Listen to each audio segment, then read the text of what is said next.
من يهده الله فلا مضل له ومن يضلل فلا هادي له واشهد ان لا اله الا الله وحده لا شريك له واشهد ان محمدا عبده ورسوله وبعد فان خير الحديث كتاب الله وخير الهدي هدي محمد صلى الله عليه وسلم وشر الامور محدثاتها وكل محدثة بدعة وكل بدعة ضلالة وكل ضلالة في النار. اعوذ باللہ من الشیطان الرجیم. الحمد للہ الذی ہدانا لہذا والصلاة والسلام علی خاتم النبیین والمرسلین. رب اشرح لی صدری ویسر لی امری واحلل عقدۃ من لسانی یفقہوا قولی. اما بعد. وقال عز وجل فی القرآن المجید اعوذ باللہ من الشیطان الرجیم بسم اللہ الرحمن الرحیم.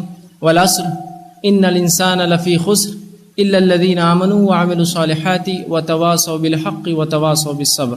اما بعد. تمام تعریفیں اس اللہ عز و جل کے لیے لائق و زیبا ہے جو تمام جہانوں کا بنانے والا اور اسے پالنے والا ہے، اور درود و سلام اس کے آخری نبی محمد صلی اللہ علیہ وسلم پر میں آپ سب کا استقبال اسلامی طرف سے کرتا ہوں. السلام علیکم ورحمۃ اللہ وبرکاتہ.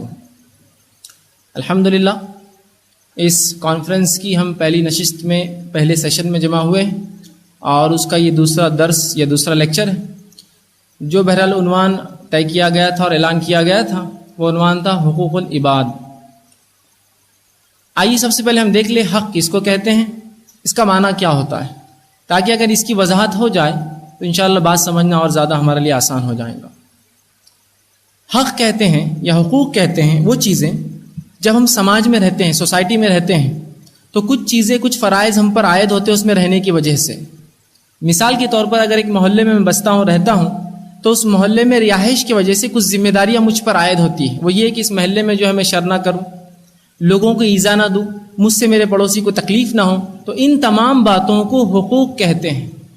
یہ وہ لوازمات، وہ لازم ذمہ داریاں مجھ پر عائد ہوتی ہے جب میں کسی ایک سماج اور سوسائٹی میں رہتا ہوں تو یہ ذمہ داریاں مجھ پر عائد ہوتی ہیں. اس کو حقوق کہتے ہیں. عربی زبان میں حق عام زبان میں کہیں گے، جیسے ہم کہتے ہیں میرا حق مجھے دو، یا فلاں چیز جو میری ہے مجھے لوٹا دو. تو یہ ہے حقوق یا یہ حق ہے. حقوق کی یاد رکھی، شریعت اسلامیہ میں دو حصے ہوتے ہیں، دو تقسیم کی ہے. حقوق دو قسم کے ہوتے ہیں. پہلا حق وہ ہوتا ہے جو اللہ کا حق ہوتا ہے، جس کو حقوق اللہ کہا جاتا ہے. جیسے کہ مثال کے طور پر اللہ کی حق ہے کہ ہم اس کو ایک مانیں، اس کے ساتھ شریک نہ کریں، ٹھیک ہے. اسی طرح جو ہے اس نے جو چیز ہم پر فرض عائد کی ان فرائض پر عمل کرے. اسی طرح جو باتیں، جو احکامات اس کی کتاب میں اس نے نازل کی اس پر عمل کرے. اسی طرح اپنے انبیاءوں کو جو اس نے بھیجا ان کی اطاعت کرے، اور بالخصوص آخری نبی محمد صلی اللہ علیہ وسلم ان کی اطاعت اور پیروی کرے. تو اللہ کی کچھ حقوق ہے، نماز، روزہ، زکوٰۃ، حج اور تمام تفصیلات بہرحال آپ جانتے ہیں. حق کی دوسری قسم ہوتی ہے جو بندوں کے حق ہوتے ہیں. بندوں سے مراد عام جو حقوق جو ہم جب ایک ساتھ ہوتے ہیں، اللہ کے جو بندے ان کے حقوق ایک دوسرے پر، کہ ہم لوگوں کے ایک دوسرے پر کیا حق ہے. جس طرح سے کچھ اللہ کے حق ہے اسی طرح کچھ اس کے بندوں کے، اس کے عباد کے، اس کے بندوں کے کچھ حق ہے. اسے حقوق العباد کہا جاتا ہے، بندوں کے حقوق. تو حقوق کی دو قسمیں، اللہ کا حق اور پھر بندوں کے حقوق. بندوں کے حق کا معاملہ یہ ہے کہ جس کی کوئی انتہا نہیں، اتنے ہم نے مارے، بلکہ اس کی کوئی اہمیت ہی نہیں ہمارے پاس، اسی لیے تو ہم مارتے ہیں اس کو. جس چیز کی اہمیت ہوتی ہے انسان اس میں کبھی خلل نہیں کرتا ہے. نماز کی اہمیت ہے نماز نہیں چھوڑتا ہے، حج کی اہمیت ہے حج کرتا ہے، روزے کی اہمیت ہے روزہ رکھتا ہے، زکوٰۃ کی اہمیت ہے زکوٰۃ دیتا ہے. بندوں کی اہمیت ہوگی حق کی تو بندوں کی حق دیں گا. اس کی اہمیت ہی ہم سمجھتے نہیں ہیں. تو میرا آج کا مقصد یہ ہوگا سب سے پہلے اس کی اہمیت کو آپ کے سامنے واضح کروں. تو بندوں کے حق یاد رکھیے، یہ بہت اہم چیز ہے. اب آئیے ایک تفریق، ایک ڈویژن جو شریعت نے نہیں کیا ہم نے کر لیا، اس کا نقصان کیا ہو میں بتاتا ہوں. شریعت نے کہیں بھی دین اور دنیا میں فرق نہیں کیا. میں پھر دوہرا رہا ہوں اپنی بات کو. شریعت نے کہیں بھی دین اور دنیا میں فرق نہیں کیا. تو آپ کہیں گے پھر کس چیز سے فرق کیا؟ شریعت نے جب بھی بات کی، قرآن نے جب بھی بات کی، رسول اللہ نے جب بھی بات کی، دنیا اور آخرت کی بات کی، دین اور دنیا کی بات نہیں کی. دین اور دنیا تو دونوں ایک ہے، اصل چیز ہے دنیا اور آخرہ. اور بار بار قرآن نے کہا یہ دنیا ہے وہ فی الآخرہ، اور وہ آخرت ہے تمہارے لیے. تو یہاں کہیں بھی آپ قرآن اور حدیث میں یہ بولیں گے یہ دنیا ہے اور یہ دین ہے، یہ دنیا ہے نہیں. جو کچھ کہا یہ دین ہے اور وہ آخرت ہے، یہ دین ہے اور وہ آخرت ہے، اور یہ دین ہے اور وہ آخرت ہے، یا یہ دنیا ہے اور وہ آخرت ہے. کہیں بھی یہ فرق نہیں کیا دین اور دنیا الگ ہے. جب ہم نے دونوں کو الگ کیا کہ دین الگ دنیا الگ، تو ہم نے ایسی مثالیں دیکھی کہ لوگ نمازی تو ہے، حاجی تو ہے، تقویٰ تو اختیار کر رہے ہیں، پرہیزگاری تو ان کے چہرے سے اور ان کے لباس سے ٹپک رہی ہے، لیکن وہیں آپ دیکھیں گے تو چوٹی اور پلے درجے کا دھوکے باز ہے، چوٹی اور پلے درجے کا جھوٹا ہے، دھوکہ دینے میں نمبر 1 ہے اپنے علاقے کے اندر، پھر اللہ کے حق پورے ادا کرتا ہے، اس لیے کہ اس نے فرق کیا دین اور دنیا میں. کہا جو میں دین ہے وہ یہ سب میرا لباس، میرے اعمال، میری نماز، روزہ، زکات ہے جی میرا دین ہے. اور کہا یہ جو میں تجارت کرتا ہوں، غلے پر بیٹھتا ہوں، دکان چلاتا ہوں، یہ دنیا ہے، تو دنیا میں تو میں دھوکے دیتے رہوں گا، دین اپنا پورا کرتا رہوں گا. تو میں اسی لیے میں وضاحت کر رہا ہوں، دین اور دنیا میں شریعت نے کہیں بھی فرق نہیں کیا. اگر کوئی مثال دے پائے تو میری اصلاح کے لیے بہت اچھا ہو جائے گا. جو کچھ فرق آپ کو ملے گا، یہ دنیا ہے اور وہ آخرت ہے، یہ دنیا ہے اور وہ آخرت ہے، یہ دنیا ہے اور وہ آخرت ہے. تو دین اور دنیا میں فرق نہیں، یاد رکھیے. دین اور دنیا کی مثال سمجھ لیجئے. دین اور دنیا کی مثال ایسی ہے جیسے اگر میں آپ سے یہ کہوں کہ پانی کا جہاز چل رہا ہے، کیا تصور کر رہے ہیں بتائیے مجھے؟ کیا آپ میں سے کوئی ایسا شخص ہے جو یہ تصور کر رہا ہے کہ اس سڑک پر پانی کا جہاز چل رہا ہے؟ جیسے ہی میں نے کہا پانی کا جہاز چل رہا ہے، آپ نے یہ تصور کیا کہ پانی ہے اس لیے جہاز چل رہا ہے نا؟ کوئی ریگستان میں تصور نہیں کر رہے، آپ سڑکوں پر تصور نہیں کر رہے، ہمارے شہر میں نہیں کر رہے، پانی کا تصور آ رہا ہے. تو اگر میں یہ کہوں گا کہ میں دین پر چل رہا ہوں تو دنیا کے بغیر دین پہ نہیں چلے جا سکتا ہے. خبر میں دین نہیں، آخرت میں دین نہیں، دین دنیا میں ہے. تو اگر میں دیندار ہوں تو مطلب دنیا کے اندر دیندار ہوں، خبر میں اور آخرت میں دینداری نہیں ہے میری، وہاں تو نماز سب ختم ہو گئی. یہی ہے. تو مجھے دونوں ساتھ لے کر چلنا ہے، اس میں فرق نہیں. یاد رکھیے، ہاں فرق دنیا اور آخرت کا ہے، فرق دنیا اور آخرت کا ہے. تو دین اور دنیا کا فرق نہیں، دنیا اور آخرت کا فرق. جب دین اور دنیا کا فرق کیا تو لوگوں کی حق مارنا آسان ہو گیا. ادھر نماز بھی ہو رہی، ادھر جھوٹ بھی بولا جا رہا ہے، ادھر روزہ بھی رکھا جا رہا ہے، ادھر چغلی اور غیبت بھی ہو رہی ہے، ادھر جو انسان حج بھی کر رہا ہے، ادھر زمینیں لوٹتا ہے، لوگوں کے مال لوٹتا ہے، لوگوں کو دھوکے بھی دے رہا ہے. دین اور دنیا فرق نہیں. یاد رکھیے اللہ کے رسول صلی اللہ علیہ وسلم کی 40 سالہ زندگی، علامہ ابن تیمیہ رحمہ اللہ فرماتے ہیں رسول اکرم صلی اللہ علیہ وسلم کی جس طرح 23 سالہ نبوی زندگی نمونہ ہے، آپ کی 40 سالہ زندگی بھی نمونہ ہے مسلمانوں کے لیے. میں سوال کرتا ہوں ایک بنیادی، رسول اللہ صلی اللہ علیہ وسلم کی 40 سالہ زندگی کیا تھی؟ کتنی نمازیں آپ نے پڑھی، کتنے روزے آپ نے رکھے، کتنے حج آپ نے کیے، کیا توحید کی آپ نے دعوت دی؟ سوائے اس کے کہ آپ یہ کہتے کہ یہ تمام چیزوں کی جن کی عبادت اللہ کے علاوہ ہوتی ہے یہ معبود نہیں ہو سکتے، اور آپ فکر کرتے، سوچتے، اور ایک غار تھی جس میں آپ چلے جاتے، اس کے بارے میں آپ نے بار بار سنا ہو، آپ چلے جاتے. اور حضرت خدیجہ فرماتی کہ اللہ کے رسول 8 دن کبھی کبھار چلے جاتے کھانا اور توشہ اور پانی لے کر، اور وہاں رہ کر فکر کرتے کہ یہ لات، عزا، منات، یعوز، یعوق، نصر یہ عبادت کے لائق نہیں ہو سکتے، یقین اللہ کوئی اور ہے، بنانے والا کوئی اور ہے. اور جب آپ صلی اللہ علیہ وسلم نے پہلی بار دعوت دی قریش کو، اس پہاڑ پر چل کر یا صباح کھلی دعوت دی، جبکہ اللہ رب العزت نے سورہ شورى میں یہ آیت نازل کی کہ اپنے رشتہ داروں کو ڈرا دو. آپ پہاڑ پر چڑھے اور اعلان کیا. جب اعلان کیا تو اس سے پہلے یہ کہا اے قریش، کیا اگر تم سے میں یہ کہوں کہ اس پہاڑ کے پیچھے ایک فوج کھڑی ہے، گھڑ سوار تیار ہے تم پر حملہ کرنے کو، تو کیا تم میری بات کا یقین کرو گے؟ تو قریش نے جواب دیا جس میں ابو لہب بھی جمع تھا، وہاں کھڑا تھا وہ. تو ابو لہب نے کہا اور دیگر ہے محمد صلی اللہ علیہ وسلم، ہاں. قریش نے کہا کہ ہم آپ کی بات کا یقین کریں گے اس لیے کہ آپ کو ہم نے صادق اور امین پایا ہے، آپ کو ہم نے سچا پایا ہے اور امانت دار، آپ دھوکہ نہیں دیتے ہیں کسی کو، تو لہٰذا آپ کی بات کو ہم یقین کریں گے. تو 40 سالہ زندگی آپ صلی اللہ علیہ وسلم کی صادق اور امین تھی، اس میں کوئی نماز، کوئی روزہ، کوئی زکوٰۃ کو ہے شامل نہیں ہے. بھی صادق اور امین، سچا اور امانت دار، یہ آپ کی صفتیں تھی. یاد رکھیے. تو حقوق العباد بڑی اہمیت کا حامل ہے. اللہ رب العزت نے اپنے نبی کو حقوق العباد کے ساتھ بھیجا. آپ نے 40 سال صرف حقوق العباد بتائے. جب آپ صلی اللہ علیہ وسلم غار حرا میں آپ کو جبرائیل علیہ السلام آئے، آپ کو وحی دی، آپ اتنے گھبرا گئے اور مائی خدیجہ رضی اللہ عنہا کے پاس آئے اور کہا کہ مجھے لگتا ہے میں مر جاؤں گا، مجھے موت آ جائیں گی. تو خدیجہ رضی اللہ عنہا نے کہا ایسا اللہ آپ کے ساتھ نہیں کر سکتا، اس لیے کہ آپ لوگوں کا وزن ڈھوتے ہیں، آپ لوگوں کی تکلیف دور کرتے ہیں، آپ اپنے مال سے غریبوں کی مدد کرتے ہیں، آپ مسکینوں، یتیموں اور بیواؤں کو جو ہے آپ سہارا ہے ان کا، اللہ آپ کو ایسے کیسے ضائع کریں گے؟ آپ سوچ رہے آپ مر جائیں گے. تو مائی ختیجہ بھی اس کی گواہی دے رہی کہ رسول اللہ کی 40 سالہ زندگی یہی تھی کہ دوسروں کی مدد، مسکینوں کی مدد، بیواؤں اور یتیموں کی مدد، لوگوں کے بوجھ ڈھونا اور سہارے دینا. بندوں کی حق بڑی اہم چیز ہوتی ہے، یاد رکھیے. اس کی اہمیت کی وضاحت تب ہوگی جب میں چند واقعات اللہ کے رسول صلی اللہ علیہ وسلم کی واقع زندگی سے رکھوں گا آپ کے سامنے. چند نمونے چیدہ نمونے رکھوں گا، چنے ہوئے نمونے. یقین اتنا وقت نہیں کہ تفصیلات میں جاؤں، لیکن ایک بات تو میں ضرور کہوں گا، بندوں کی حق کو مذاق مت سمجھیے. یہ تھوڑا سا مذاق آخرت میں جہنم کا باعث بننے والا، تھوڑا سا مذاق. زندگی میں ہم 50 60 70 سال اس مذاق سے، اس حق مارنے سے فائدہ اٹھا لیں, کسی کی زمین پر بیٹھ جاؤں گا, کب تک؟ مرنے تک, اور کیا. اس کے بعد مجھے جواب دینا ہے اپنے رب کو. یہ چھوٹا سا مذاق بندوں کے حق میں آخرت میں بہت زبردست چیز بننے والا ہے. اسی لیے آغائی کے لیے ہم نے سوچا کہ یہ بار پورے 10 روزہ پروگرام پورے بندوں کے حق پر اگر آپ دیکھیں چارٹ کو غور سے تو پورے حقوق العباد پر ہی ہم نے بنائے ہیں. چونکہ جہاں لوگوں کے عقیدے جب تیار ہو گئے تو بندوں کے حق مارنا انہوں نے آسان سمجھ لیا. کہا اب تو عقیدہ بڑا اچھا ہوگا, میں شرک تھوڑی کرتا ہوں, اللہ انشاءاللہ مجھے اب جہنم میں تو نہیں چلائیں گا. لیکن آئیے بندوں کے حق کیا ہوتے ذرا اس کی اہمیت کی وضاحت کر دوں. آئیے اللہ کے رسول صلی اللہ علیہ وسلم کی زندگی سے پہلا واقعہ, مسند احمد کی روایت. آپ صلی اللہ علیہ وسلم کے پاس ایک صحابی رسول اللہ کا, اللہ کے رسول میری ایک پڑوسن ہے, پڑوس میں ایک خاتون رہتی ہے میرے, بہت نمازی ہے, زیادہ نمازیں پڑھتی ہے. مطلب یہ نہیں کہ 5 سے زیادہ 6 اس نے فرض کر لی, نہیں, مطلب یہ کہ 5 فرائض کے علاوہ موقع نوافل اور پتہ نہیں اور نمازوں کا اہتمام کرتی ہے, وہ زیادہ سے زیادہ نمازیں پڑھتی ہیں اور بہت روزے رکھتی ہے. مطلب فرض روزوں کے علاوہ نوافل جمعرات اور پیر اور دیگر ایام بیضا کے 13, 14 اور 15 چاند کی اور دیگر روزے رکھتی ہے, زائد روزے رکھتی ہے فرض سے زیادہ, اور اضافی زکوٰۃ دیتی ہے. مطلب فرض زکوٰۃ سے ہٹ کر نفل صدقات اور خیرات کا بڑا اہتمام کرتی ہے. ٹھیک ہے, کیا فرما رہے ہیں؟ یہ تمام باتیں گنوا رہے ہیں اللہ کے رسول سے, وہ صحابی رسول.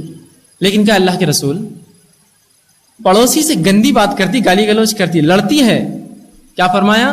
نماز تو زیادہ پڑھتی فرض سے زیادہ, زکوٰۃ تو زیادہ دیتی فرض سے زیادہ, روزے تو زیادہ رکھتی فرض سے زیادہ, لیکن پڑوسیوں سے گالی گلوچ کرتی ہے, بد کلامی کرتی ہے, لڑتی ہے. مطلب اللہ کے حق تو پورے اور اضافی ادا کرتی ہے, بندوں کے حق مارتی ہے. اللہ کے رسول صلی اللہ علیہ وسلم نے جواب دیا, ہی فی النار, وہ جہنمی ہے. ہی فی النار, وہ جہنمی ہے. اب کوئی اس کو قیامت تک جنتی نہیں کر سکتا. کس وجہ سے؟ ہم تو کیا سمجھ رہے ہیں, روزہ رکھ لیا, نماز پڑھ لی, زکات دے دی, حج کر دیا, توحید پر رہ گئے, اب بندوں کے حق مارتے رہو, کوئی مسئلہ نہیں. یہاں تو اللہ کے رسول اس اضافی نفل پڑھتی ہے, اضافی کرتی ہے, نمازوں میں اضافہ کر رہی ہے, روزوں میں اضافہ کرتی ہے, زکات میں اضافہ دیتی ہے, لیکن بندوں کے حق مارتی. کا ہی فی النار, وہ جہنم میں جلنے والی ہے. ہم نے مذاق سمجھا تھا قولی بات کو, تو ہم نے تو معمولی سمجھا تھا اس کو, بیوی کے حق مار دو, بچوں کے حق مار دو, پڑوسیوں کے حق مار دو, اور سائلین راستہ چلنے والوں کے حق مار دو, تکلیف لوگوں کو پہنچاؤ. ہم کو لگا بڑا آسان کام ہے. ہی فی النار, جہنم میں وہ شخص جس نے تمام اعمال کیے, اللہ نے جو حکم دیا فرائض, لیکن اگر بندوں کے حق مارے جہنم میں جلیں گا. اس لیے میں نے کہا تھا 2 پٹریاں ہیں, ایک انچ بھی اگر کم ہو جائے دوسری پٹری تو ٹرین نہیں چلیں گی. یہ اسلام کی گاڑی نہیں چلیں گی اس کے اوپر, بندوں کے حق ادا نہیں ہوں گے. اسی صحابی نے آگے کہا, اللہ کے رسول دوسری ایک پڑوسن ہے, کم نماز پڑھتی ہے. مطلب یہ نہیں کہ 5 میں سے 3, مطلب یہ کہ صرف فرض پڑھتی ہے. پہلی والی زیادہ پڑھتی تھی, اضافہ. کم روزے رکھتی ہے, مطلب صرف فرض روزے رکھتی ہے. کم زکات دیتی ہے, مطلب صرف فرض زکات دیتی ہے, لیکن اخلاق بڑے اچھے ہیں, اس کے معاملات بڑے اچھے لوگوں سے, پڑوسیوں سے. کہا ہی فی الجنہ, وہ جنتی ہے.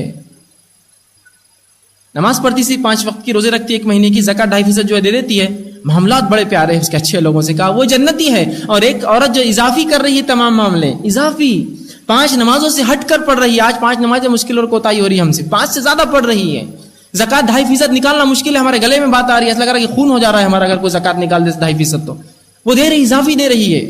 اور روزے رکھ رہی ہے, ہمارے سے 1 مہینے کے روزے ہوتے نہیں مکمل, اور عورتوں کے تو جو چھوٹ جاتے ہیں زندگی بھر رکھتی نہیں ہے, وہ زیادہ روزے رکھ رہی ہے. لیکن اس کے صرف معاملات کی بنیاد پہ, بندوں کے حق مارنے کی بنیاد پہ کیا فرمایا, ہی فی النار, وہ جہنمی ہے. تو حقوق العباد کو مذاق مت سمجھیے, اس کو کھلواڑ میں مت لیجیے, آخرت کے اعتبار سے مذاق بہت سنگین بنے گا, یاد رکھیے. آئیے دوسری مثال. آپ صلی اللہ علیہ وسلم نے فرمایا, مسلم کی روایت ہے, اللہ کے رسول صلی اللہ علیہ وسلم فرماتے ہیں, اور ایک بار سوال کیا, رسول اللہ کا طریقہ تھا, آپ سکھاتے لوگوں کو سوالات کر کے.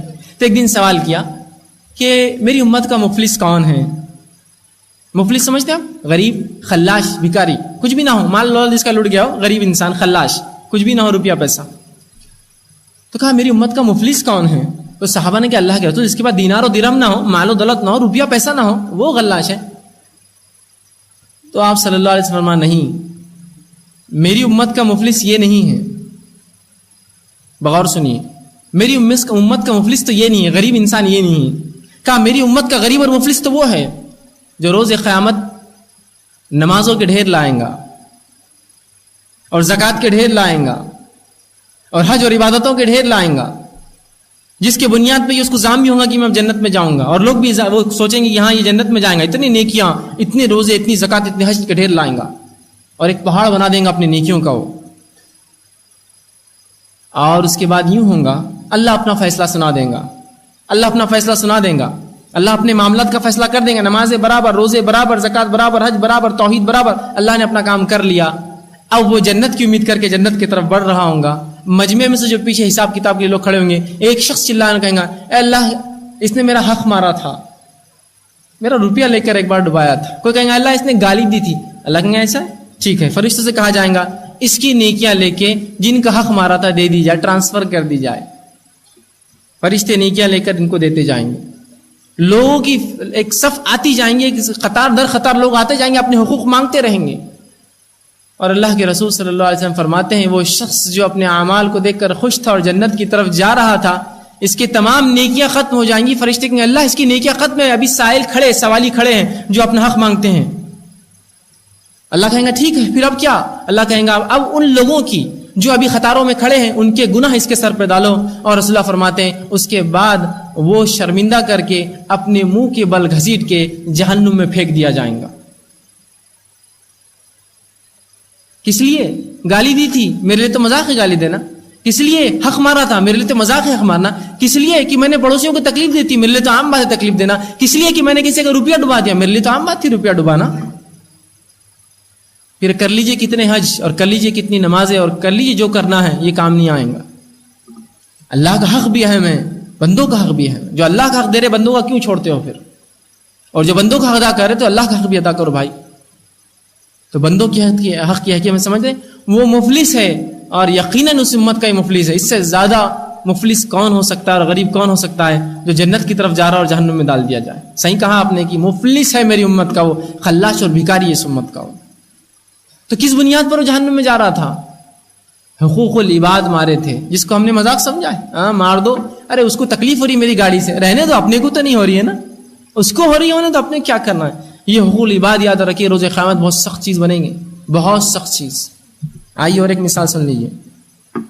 رسول اکرم صلی اللہ علیہ وسلم فرماتے ہیں، بخاری کی روایت، آپ نے فرمایا میرا ایک دل چاہتا ہے ایک دن کہ اذان دی جائے اور کسی نوجوان کو میں اپنے بدلے کھڑے کر دوں نماز پڑھانے کے لیے، اور میں مسجد سے باہر نکلوں اور حکم دوں جو لوگ میرے ساتھ نماز میں ان کو حکم دوں کہ جا کے لکڑیاں جمع کرے، اور ان لوگوں کے گھر کو آگ لگا دوں جو مسجدوں کو چھوڑ کر گھر میں نماز پڑھتے ہیں.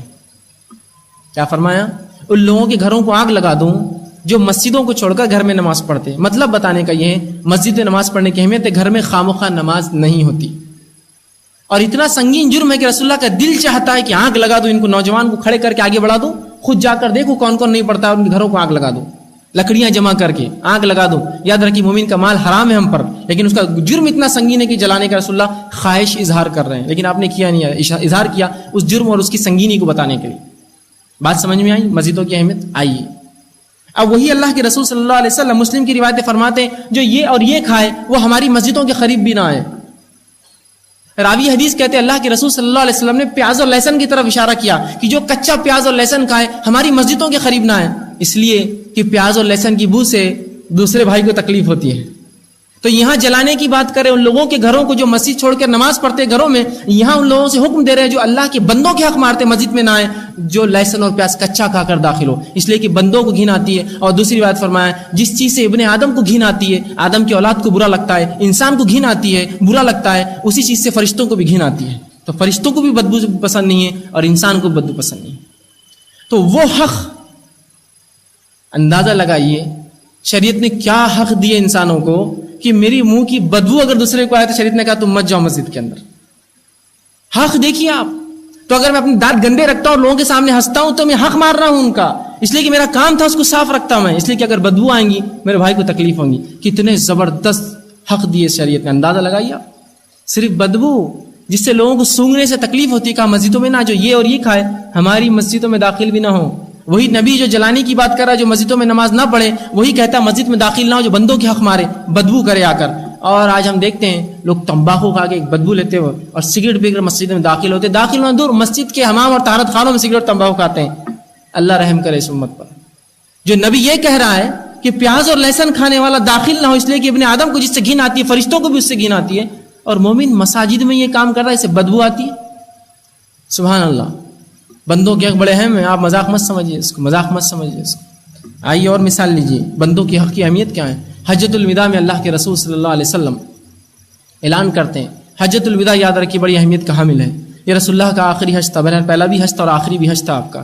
اس میں جو خطبات آپ نے دی یہ خطبات بڑی اہمیت کے حامل ہیں، ان کو مذاق مت سمجھیے. یہ خطبات اگر آپ کو ملتے ہیں تو ضرور پڑھا کیجیے. حجۃ الوداع میں آپ نے کئی خطبات دیے ایک کے بعد ایک سلسلے وار. ان میں سے ایک خطبے میں ایک واقعہ، ایک خطبے میں آپ صلی اللہ علیہ وسلم نے اعلان کیا جو کہ بخاری نے روایت کیا. آپ نے کہا کہ تمہارا مال، تمہارا خون، تمہارا مال اور تمہاری عزت آپس میں ویسے ہی حرام ہے جس طرح سے اللہ کے رسول فرماتے ہیں اس دن کی اور اس شہر کی اور اس مہینے کی حرمت ہے. تمہارا خون، تمہارا مال، تمہاری عزت ہے مسلمانوں ایک دوسرے پہ حرام ہے. کوئی مسلمان دوسرے مسلمان کا مال نہ لوٹے بے وجہ، کوئی مسلمان دوسرے مسلمان کا خون نہ کرے بے وجہ، کوئی مسلمان دوسرے مسلمان کی عزت نہ اتارے. یہ ایسے ہی حرام ہے جس طرح سے اس دن عرفے کا دن تھا، اس کی حرمت آپ سب جانتے ہیں کیا ہے اس دن کی. اور اس مہینے، اور وہ مہینہ ذی الحجہ کا تھا جو حرمت والے مہینوں میں سے ایک ہے. اور اس شہر اور مکہ شہر کی حرمت میں آپ سب جانتے ہیں. مکہ وہ شہر ہے دنیا کا واحد جہاں برائی کا خیال لانا بھی گناہ دے دیتا ہے.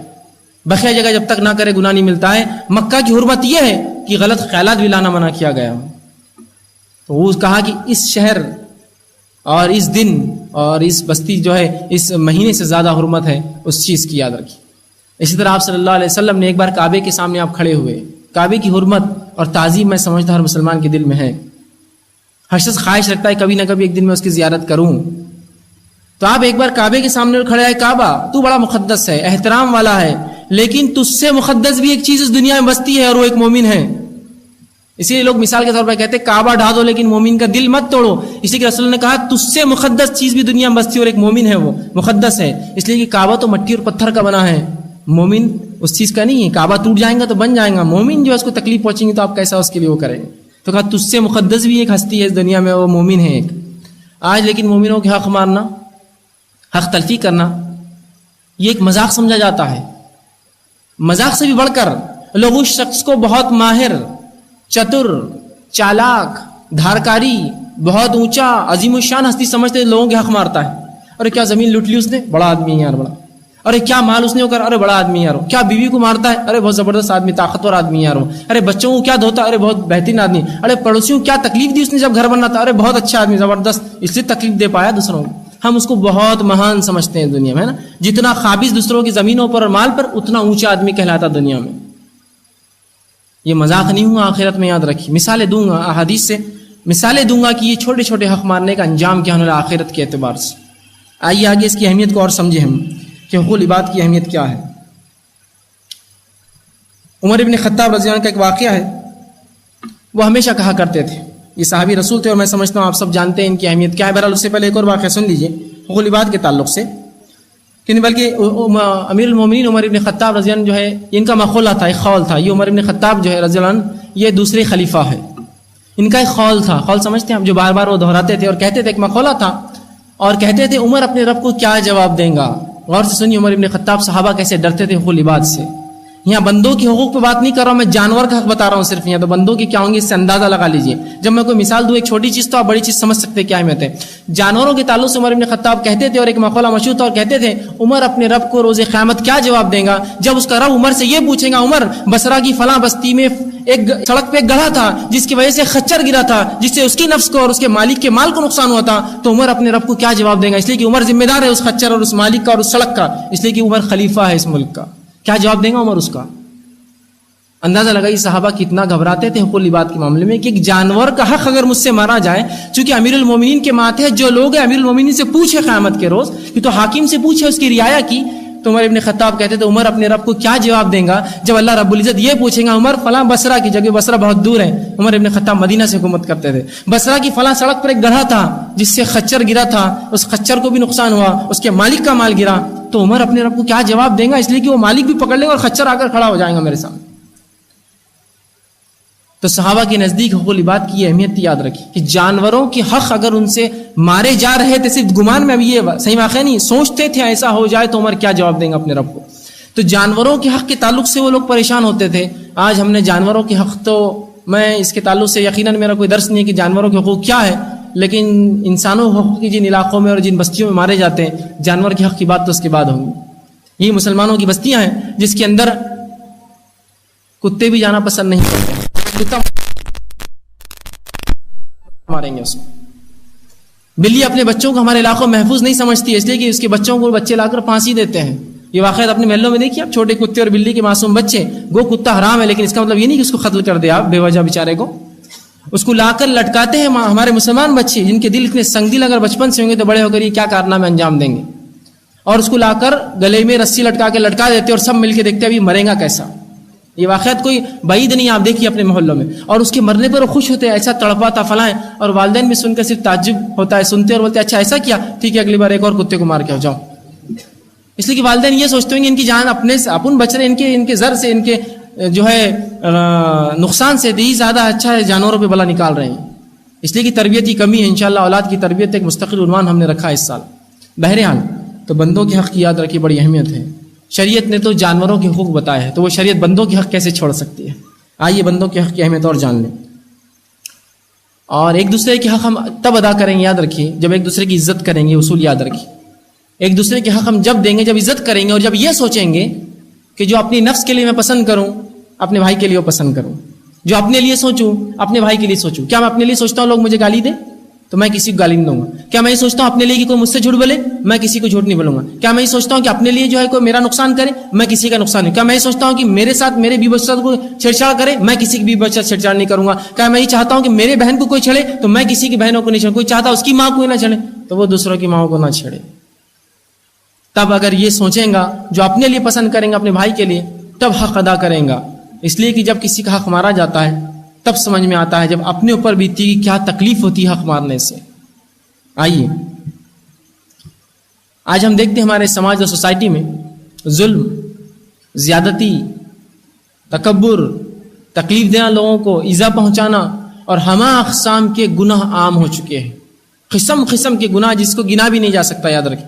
اتنے گناہوں کو ہم نے اوپر لاد لیا ہے، بندوں کے اتنے حق ہم زبردست انداز سے مار رہے ہیں۔ اس سے اجتناب کیجیے، اس سے پہلے کہ ہماری موت آ جائے یا اس سے پہلے قیامت آ جائے۔ اسی طرح اللہ کے رسول صلی اللہ علیہ وسلم ایک پیارا اصول دیتے ہیں، بہترین بات کہتے ہیں، ایک اصولی بات۔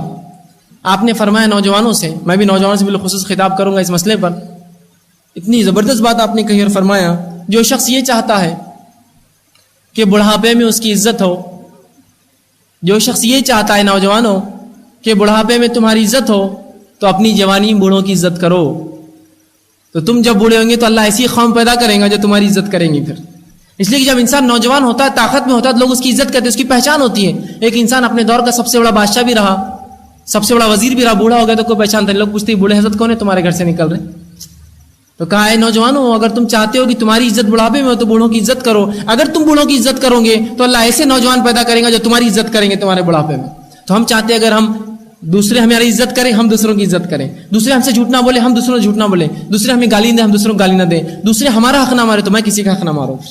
کہ تو کہا کہ بڑھاپے میں اگر عزت چاہتے ہو تو جوانی میں عزت کرو، اس ہاتھ دو اور اس ہاتھ لو، جو بوؤں گے وہ پاؤں گے، جو کھیتی کرو گے وہ پھل نکلیں گا، جیسی کھیتی کرو گے ویسا نکلیں گے۔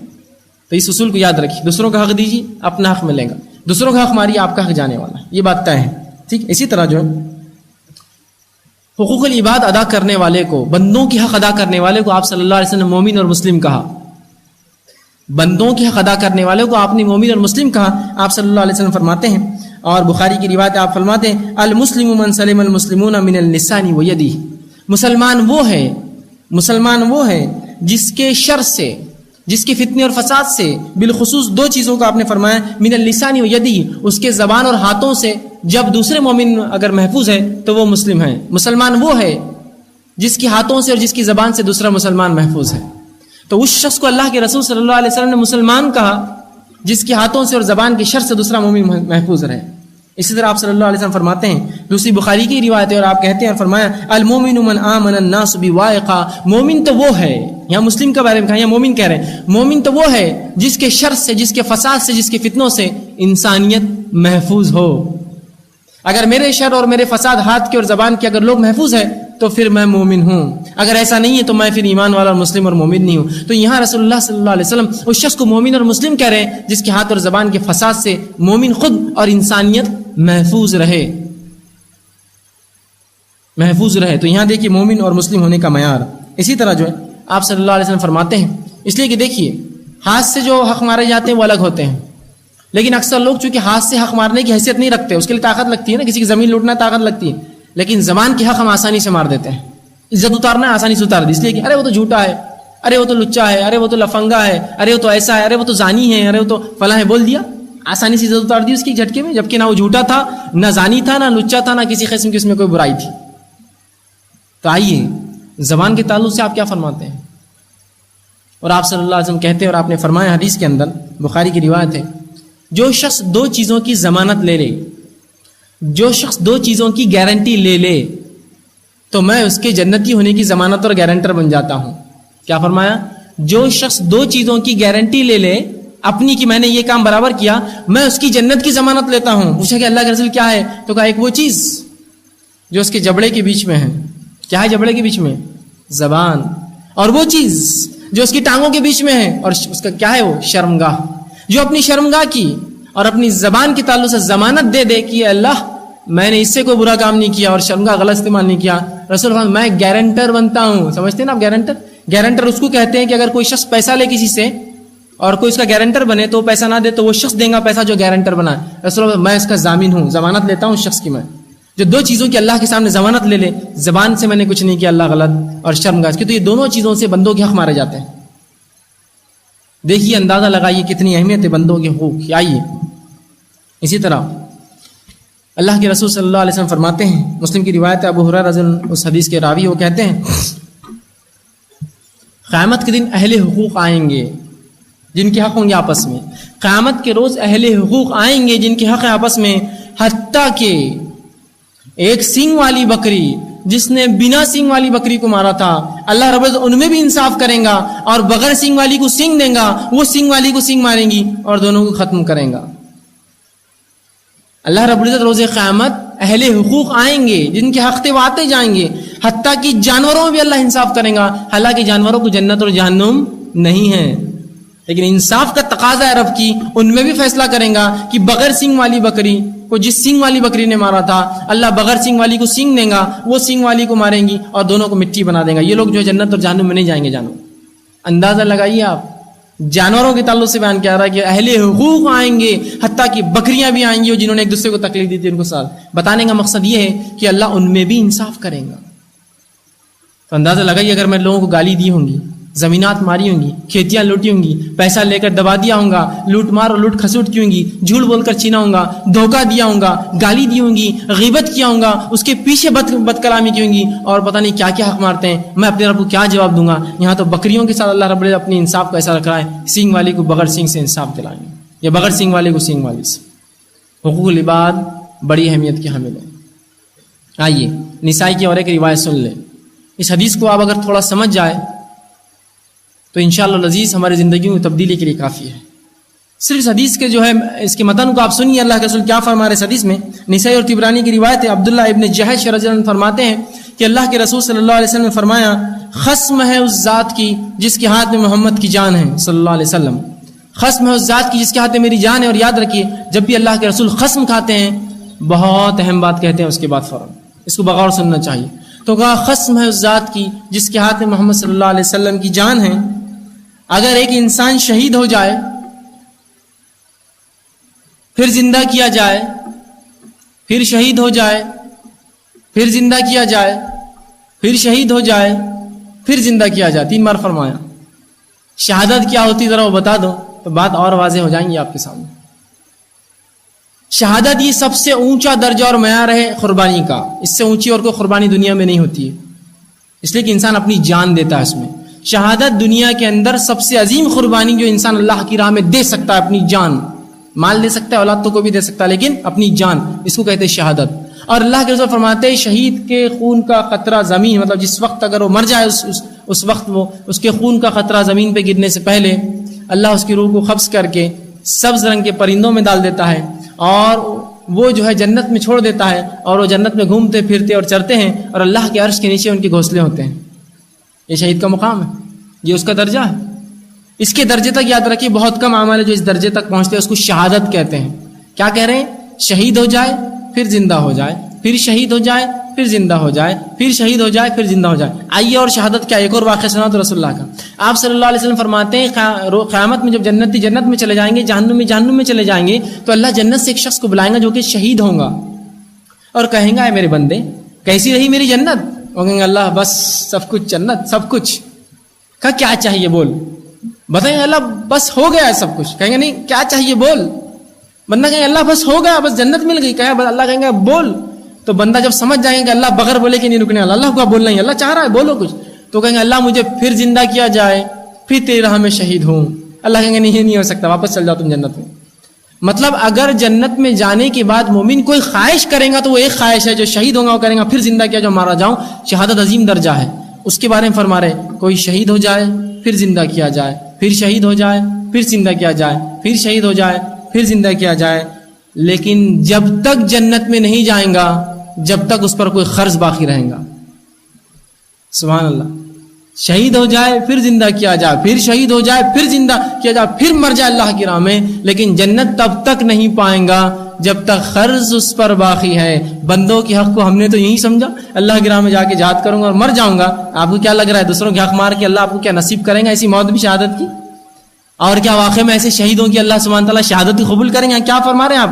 3 مرتبہ دہرایا کہ زندہ کر دیا جائے اور پھر مر جائے اور پھر شہید ہو جائے پھر زندہ ہو، جنت میں تو نہیں جائیں گا جب تک کہ اس کا قرض ادا نہ کیا جائے۔ حدیث بندوں کے حق بتا رہی ہے، شہادت سے بڑی اور کوئی قربانی نہیں ہو سکتی، وہ بھی قبول نہیں اللہ کو۔ اس عورت کی نماز روزہ حج بھی قبول نہیں تھا اللہ کو، اس انسان کا جو نماز اور حجوں کے ڈھیر لے کر آیا تھا اس کو مفلس بنا دیا اللہ نے۔ بندوں کے حق بڑی اہمیت کی حامل ہے، بڑی اہمیت کی حامل ہے۔ ان حقوق کو آسان مت سمجھیے۔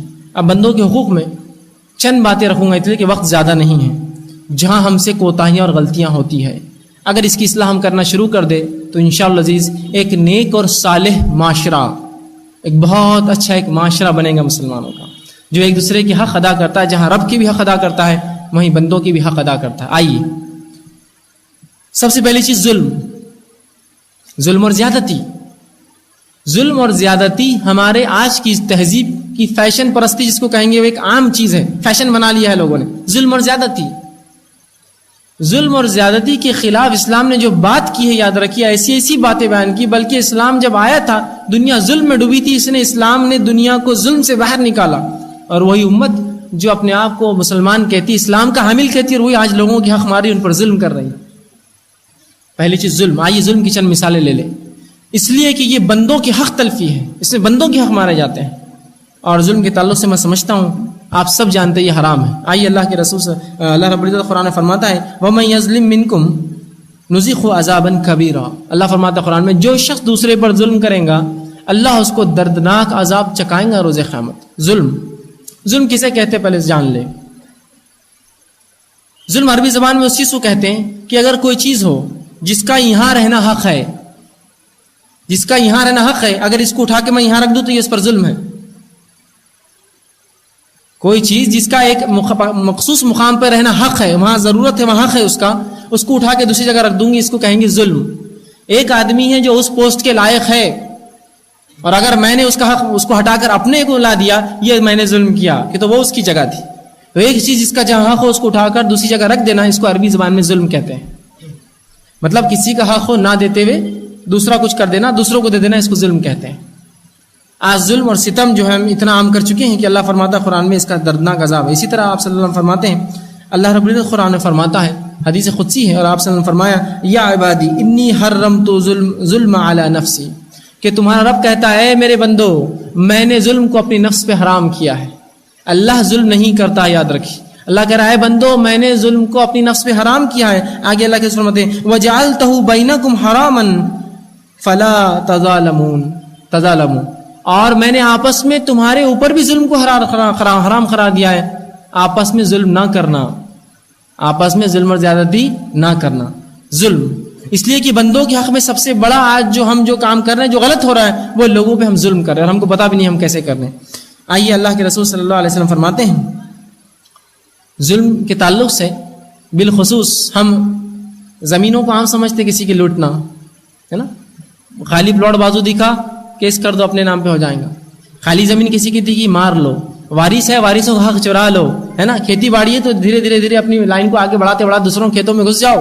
ہم زمین کو عام سمجھتے ہیں. سن لیجیے زمین کے بارے میں رسول اللہ کیا فرماتے ہیں. اور فرمایا کہ اور جو ایک بالشت بھی کسی کی زمین پر ظلم کرے گا, بالشت سمجھتے ہیں, سو کہتے ہیں بالشت, ہاتھ کھول لی بالش بن جاتی ہے. جو شخص کسی کی ایک بالشت زمین مارے گا, ٹھیک, یہاں ایکڑ کی بات نہیں کر رہا ہوں, اسکوائر فٹ کی بات نہیں کر رہا ہوں, بالشت 9 انچ کے قریب ہوتا ہے ایک بالش. جو شخص کسی ایک شخص کی کسی ظلم کرے گا زمین پر ایک بالش, اللہ اس کو روز قیامت رسول اللہ فرماتے ہیں کہ رسول اللہ فرماتے ومن من ظلم قید شبر فطوق اللہ من 7 ارضین, جو شخص ایک بالش کسی کی زمین مارے گا, اللہ روز قیامت اس کے گلے میں 7 زمینوں کا طوق ڈالیں گا. 7 زمینوں کے وزن کے برابر اس کے گلے میں ایک پھانسی جو ایک پھندا ڈالا جائے گا. زمین کا وزن کیا ہو سکتا ہے آپ اندازہ لگا سکتے؟ اور 7 زمین 7 ارضین, 7 زمین کیا وزن ہوں گا ان کا اندازہ لگا سکتے؟ وہ اندازہ دور, اگر میں ایک بالش زمین کو اگر تھوڑا 2-5 فٹ کھود لوں, اس کی مٹی جمع کرے کہوں اپنے سر پہ اٹھا کر چلو, تو ایک قدم چلنا ناممکن ہے. بتاتا ہوں ایک قدم چلنا ناممکن ہے. اگر ایک بالش زمین کو تھوڑا کھود دوں 4 فٹ اور ایک تھیلا بنا دوں بھائی یہ لے جائیے آپ, ممکن نہیں کہ آپ قدم بھی چل سکے, پیر لڑکھڑا جائیں گے, ہڈیاں ٹوٹ جائیں گی. اب تو کیسے ہم نے اپنے نفسوں کو تیار کیا 7 زمین لٹکانے کے لیے اپنے گھروں میں. زمینیں مار رہے ہیں, جائیدادیں لوٹ رہے ہیں, خالی جگہ دی کی قبضہ کر لو, لگا دو اپنے تمبو, اس پہ گاڑ دو اپنے جو ہے اس کے اوپر بورڈز لگا دو اپنے نام سے, دیکھیں گے پھر کیس ہوگا. دنیا میں ہو سکتا ہے آپ یہ چیز مار لے, ہو سکتا ہے بڑے چتر اور چالاک بھی کہلائے بھائی کیا زبردست آدمی, کیا زمینیں لوٹتا ہے, کیا کرتا ہے. روز قیامت کیا کرو گے, ایک بالش کے بدلے 7 زمینیں ہوں گی. مذاق لگتا ہے 7 زمین آپ کو؟ 10-20 کلو کا بھی اٹھا لیجیے ایک تھیلا, پتہ چل جائے گا 7 زمینیں کس کا وزن ہوگا. آئیے اسی طرح ظلم کے تعلق سے اللہ کے رسول صلی اللہ علیہ وسلم فرماتے ہیں اور کہتے ہیں, اللہ کے رسول مظلوم کے تعلق سے فرماتے ہیں کہ ظلم مت کرو, اس لیے کہ مظلوم جس پر ظلم ہوتا ہے اس کو مظلوم کہتے ہیں عربی زبان میں. اس کی دعا اللہ سنتا ہے. رسول اللہ فرماتے ہیں واتقی دعوت المظلوم, مظلوم کی بد دعا سے بچو. مطلب کیا ہے؟ ظلم مت کرو, ظلم کرو گے تو بد دعا دے گا وہ آدمی. مظلوم کی بد دعا سے بچو, اس لیے کہ اللہ کے رسول فرماتے ہیں فَإِنَّهُ لَيْسَ بَيْنَهَا وَبَيْنَ اللَّهِ حجاب, اس لیے کہ اس کے اور اللہ کے بیچ میں کوئی آڑ نہیں رہتی, سیدھا اس کی بات عرش تک پہنچ جاتی ہے ایک آواز میں. تو مظلوم کی بد دعا سے بچو, مطلب ظلم مت کرو اے مسلمانوں, اس لیے کہ جس پہ تم ظلم کرو گے اس کی بد دعا ایسی آسمان پہ عرش پہ جائیں گی کہ اس کے اور اللہ کے بیچ میں کوئی آڑ حجاب نہیں ہوتا ہے. تو یہاں اللہ کے رسول نے اتق, ڈرنے کا حکم دیا ظلم سے. تو ظلم کے معاملے میں بڑی احتیاط کیجیے, یاد رکھیے, اس لیے کہ اس نے بندوں کا حق مارا تھا. اسی طرح اللہ کے رسول صلی اللہ علیہ وسلم فرماتے ہیں حقوق کے تعلق سے, اور فرمایا ایک حدیث کے اندر آپ نے جو کہ بخاری کی روایت ہے, آپ فرماتے ہیں جس نے کسی کی عزت یا کوئی حق دینا ہے, کیا فرمایا؟ جس نے کسی کی عزت یا کوئی حق دینا ہے, کسی کو کچھ برا بول دیا تھا, اس کی عزت اتار دی, جھوٹ بولا تھا, غیبت کی تھی, حسد کیا تھا, چغلی کیا تھا, کسی کی عزت اتاری ہو یا کوئی حق مارا ہو, تو آج ہی اس کو حلال کر لے, آج ہی واپس لوٹا دے.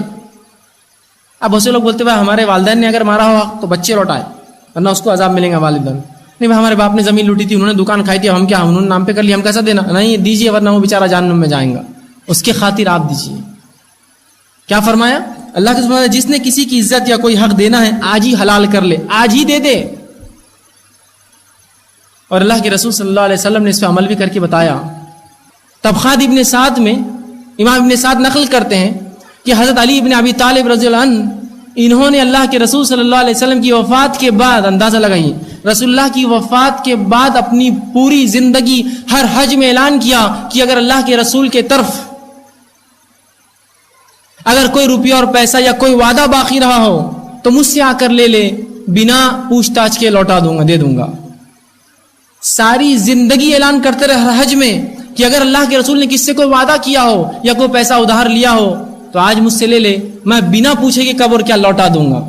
یہ ہے بندوں کے حق, یہ نبی ہے اور ان کے بارے میں اعلان ہو رہا ہے ہر حج میں اپنی پوری زندگی.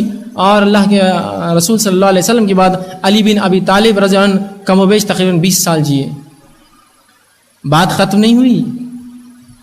حسین رضی اللہ عنہ جب خلیفہ بنے, وہ کہتے ہیں طبقات ابن سعد میں روایت آتی کہ حضرت حسن نے جو ہے اس کے بعد اپنی تا زندگی اعلان کرتے رہے کہ میرے نانا کی طرف اگر کوئی پیسہ باقی ہو یا کوئی وعدہ انہوں نے کیا پورا نہ کیا ہوں گا تو مجھ سے لے لے، بنا تحقیق کے لوٹا دوں گا، پوچھوں گا نہیں کب کس کے سامنے دے دوں گا وہ چیز. کوئی آ کر کہے 1000 روپے کہتے میں دے دوں گا، میرے نانا نے وعدہ کیا تھا کروں میں کر دوں گا، پوچھوں گا نہیں کب اور کیا، لے لے مجھ سے آ کر. حقوق العباد کی اہمیت سمجھ رہے ہیں ان واقعات سے آپ کہ نبی کے بارے میں اعلان کیا جا رہا ہو کسی کا حق نہیں مارتا ہے. بتانا مقصود ہے بندوں کے حق کی اہمیت. اے مسلمانوں کیا ہے کہ یہ خلیفہ ہے مسلمانوں کے ولی اعلان کر رہے اپنے سسر کے تعلق سے اور جو ہے اپنے چچا کے تعلق سے، چچا بھی تھے اللہ کے رسول کے، کہ لے لے مجھ سے، چچیرے بھائی معاف کر، کہ لے لے مجھ سے، کوئی اگر حق ہو تو مجھ سے لے لے آ کر. اگر اللہ کے رسول کو وعدہ بھی ہو، کوئی پرومس کیا ہو کوئی، وہ بھی لے لے، اور کوئی پیسہ ہے مال باقی ہو مجھ سے آ کے لے، بنا تحقیق کے لوٹا دوں گا، پوچھوں گا نہیں کیوں کب کیا، لے لینا مجھ سے. اور یہی نواسا بھی جو ہے اعلان کرتا رہا اپنی زندگی، کم و بیش یہ اعلان تقریباً 45 ہجری تک چلتے رہے. اندازہ لگے رسول اللہ کا انتقال 11 ہجری میں ہوا. بندوں کی حق کی کیا اہمیت ہے کہ 30 40 سال اعلان کیا جا رہا ہے کہ ہوں گا تو لے لو بھائی آ کے مجھ سے.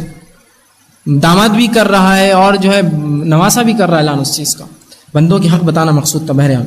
اسی طرح بندوں کی حق کی اہمیت اللہ کے رسول صلی اللہ علیہ وسلم فرماتے ہیں، مسلم کی روایت ہے، بڑی سخت حدیث ہے.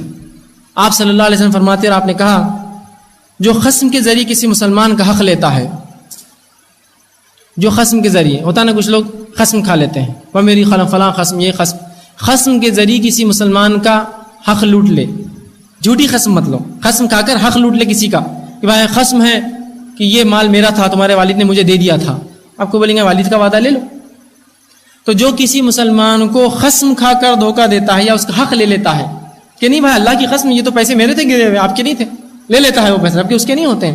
جو شخص اللہ کی قسم کھا کر کسی کا مال لے لیتا ہے جو کہ اس کا حق نہیں ہے، تو اللہ کے رسول فرماتے ہیں اللہ نے اس پہ جہنم کو واجب کر دیا، ہمیشہ کے لیے جہنم واجب کر دی اور ہمیشہ کے لیے جنت سے وہ جو ہے محروم کر دیا گیا. تو صحابی رسول نے پوچھا اللہ کے رسول، اے اللہ کے رسول اگر معمولی بھی کوئی حق رہا ہو تو؟ صحابہ بڑے چوکنا رہتے، معمولی سمجھتے ہیں، معمولی کوئی میں نے ایسا کر لیا ہو. تو آئیے رسول اللہ کیا فرماتے ہیں، آپ نے فرمایا چاہے پیلو کی درخت کی لکڑی کے برابر بھی تو نے اگر ایسا ظلم کیا ہو تو جنت تجھ پر حرام ہے اور جہنم تجھ پر واجب ہے اور جنت تجھ پر حرام ہے. پیلو کی لکڑی مسواک کو بولتے ہیں. اس مسواک کا بھی ظلم کیا ہونا کبھی تو نے، مسواک کی کیا قیمت ہے اس زمانے میں، میرا 4-5 روپے میں ملتی ہے، اتنا بھی تو نے اگر ظلم کیا ہونا تو جہنم تجھ پہ واجب ہے اور جنت تجھ پہ حرام ہے. پیلو کی لکڑی کے برابر. پیلو کی لکڑی اس زمانے میں مسواک کے لیے استعمال ہوتی تھی، آج جیسے الگ الگ درخت ہوتے ہیں اس زمانے میں پیلو کی ہوتی تھی. تو کہا پیلو کی لکڑی مسواک کے برابر بھی ظلم کرے گا تو جنت تجھ پہ حرام ہے اور جہنم تجھ پر واجب ہے.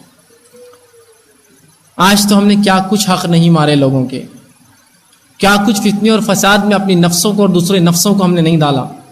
بندوں کی حق مارنا عام بات ہے. ایک گھر سے نکلنے سے لے کر گھر میں داخل ہونے تک 1000 حق ہم مار رہے ہیں. کسی کو فکر نہیں دوسرے کا کوئی حق ہے.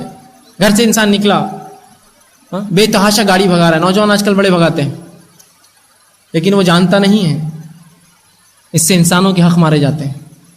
اگر وہ گاڑی رفتار سے بھگا دے، اس سے کوئی انسان ڈر کر، یقیناً اس کو تو بہت اچھی عادت ہے، یہ بڑا اسٹنٹ مین ہے، یہ گاڑی روک لیں گا، لیکن سامنے والا اگر گھبرا جاتا ہے، یاد رکھیے اس کی گھبراہٹ کا عذاب اس شخص پر آئے گا جس نے اس کو ڈرایا، چونکہ اس کا حق مارا، اس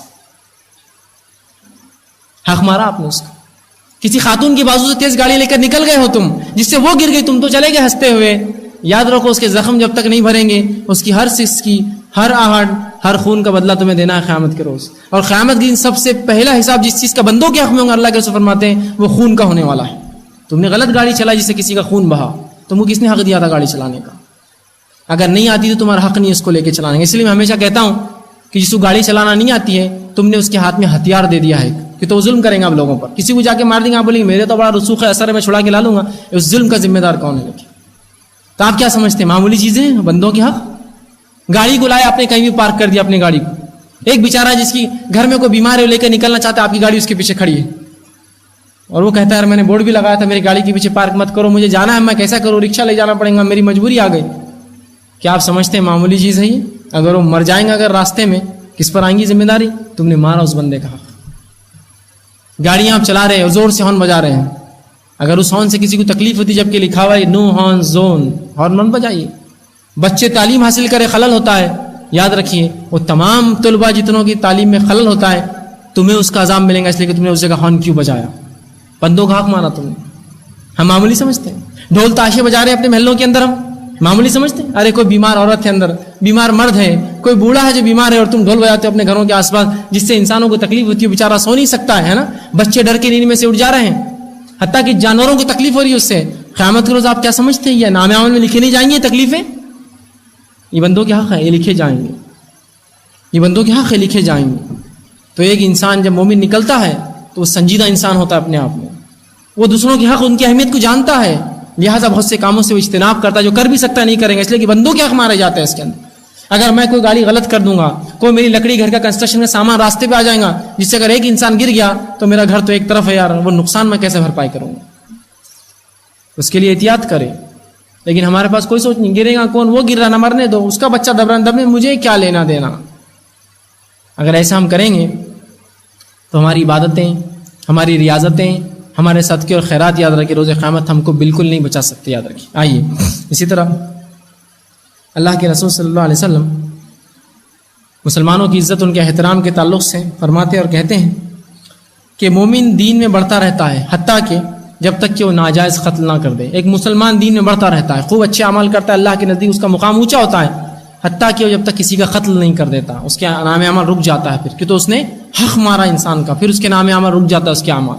اسی طرح آپ صلی اللہ علیہ وسلم فرماتے ہیں کہ مسلمان پر ایک دوسرے کا خون، مال اور عزت حرام ہے. مسلمان پہ خون، مال اور عزت حرام ہے، تو کسی کی آپ بے وجہ عزت نہ اڑائے، کسی کا بے وجہ خون نہ بہائے. یاد رکھیے اس معاملے میں بڑی احتیاط کرے. عزت کے معاملات تو بہرحال ایک فہرست گنائی جا سکتی ہے جو عزت لوگوں کی ہم اڑا دیتے ہیں، اور آج کل جدید دور کے اندر بڑا آسان ہو کسی کی عزت اڑا دینا. کچھ نہ صحیح تو ایک SMS بنا کر بھیج دو، اس کے تعلق سے اس کی عزت پوری ہو جاتی ہے. لیکن کیا آپ کو لگتا ہے روز قیامت یہ معمولی چیز ہوں گی؟ کیا معمولی ہوں گی؟ ارے دنیا کے اندر ہی اگر آپ نے کوئی ڈیفیمیشن کا کیس ڈال دے کہ میری عزت پر اس نے ہاتھ ڈالا ہے تو آپ کو مشکل ہو جائے گا آپ کی گردن چھڑانا اس سے. رہا دنیا کا معاملہ، پھر آخرت کا معاملہ اللہ کیا کرے گا. دنیا میں تو آپ رشوت دے کے چھوڑ سکتے، آخرت میں نہیں چھوڑ سکتے. عزت اتار دیا آپ نے کسی، جھوٹ بول دیا کسی سے، غیبت کرتے ہیں اس کی. غیبت اتنا سخت گناہ ہے جس میں انسان دوسرے کی جو عزت اتار دیتا ہے، جھوٹ بولتا ہے اس کے بارے میں کسی کے. لیکن آج یہ گناہ عام ہے، مرد اور عورتیں بیجا اور بجا اس سے ملوث ہے، ہر شخص اس سے ملوث ہے، اور اس کو اپنے آپ کو بولتے ہیں یار بڑی اچھی باتیں کرتا ہے. لوگ ایسے لوگوں کی عزت کے ساتھ بازو بٹھاتے ہوئے آؤ کیا کیا قصہ ہو محلے میں ذرا سناؤ آج، ارے اس کا یہ ہو گیا، اس کی بچی کا یہ ہو گیا، اس کے بچے ہو گیا، اس کا ہو گیا، اور سب ہنس کر سن رہے ہیں. عزت اتارتے ہو تم ایسی لوگوں کی؟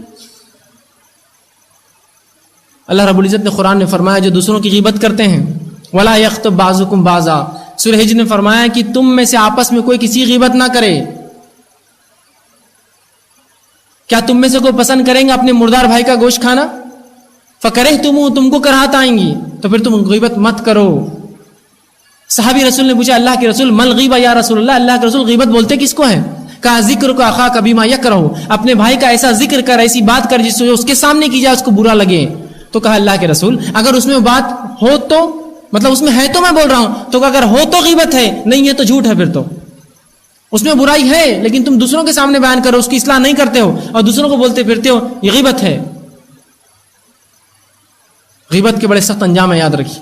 ایک بار دو نوجوان صحابی اللہ کے رسول صلی اللہ علیہ وسلم کے پاس سے گزرے اور ایک تیسرے آدمی کی بات کرتے جا رہے تھے، اور وہاں وہ کہتے گدھا مرا ہوا تھا جس میں بے انتہا بدبو کے کیڑے پیدا ہو چکے تھے، ہم دور سے جا رہے تھے. اللہ کے رسول نے کہا ان دونوں کو بلاؤ.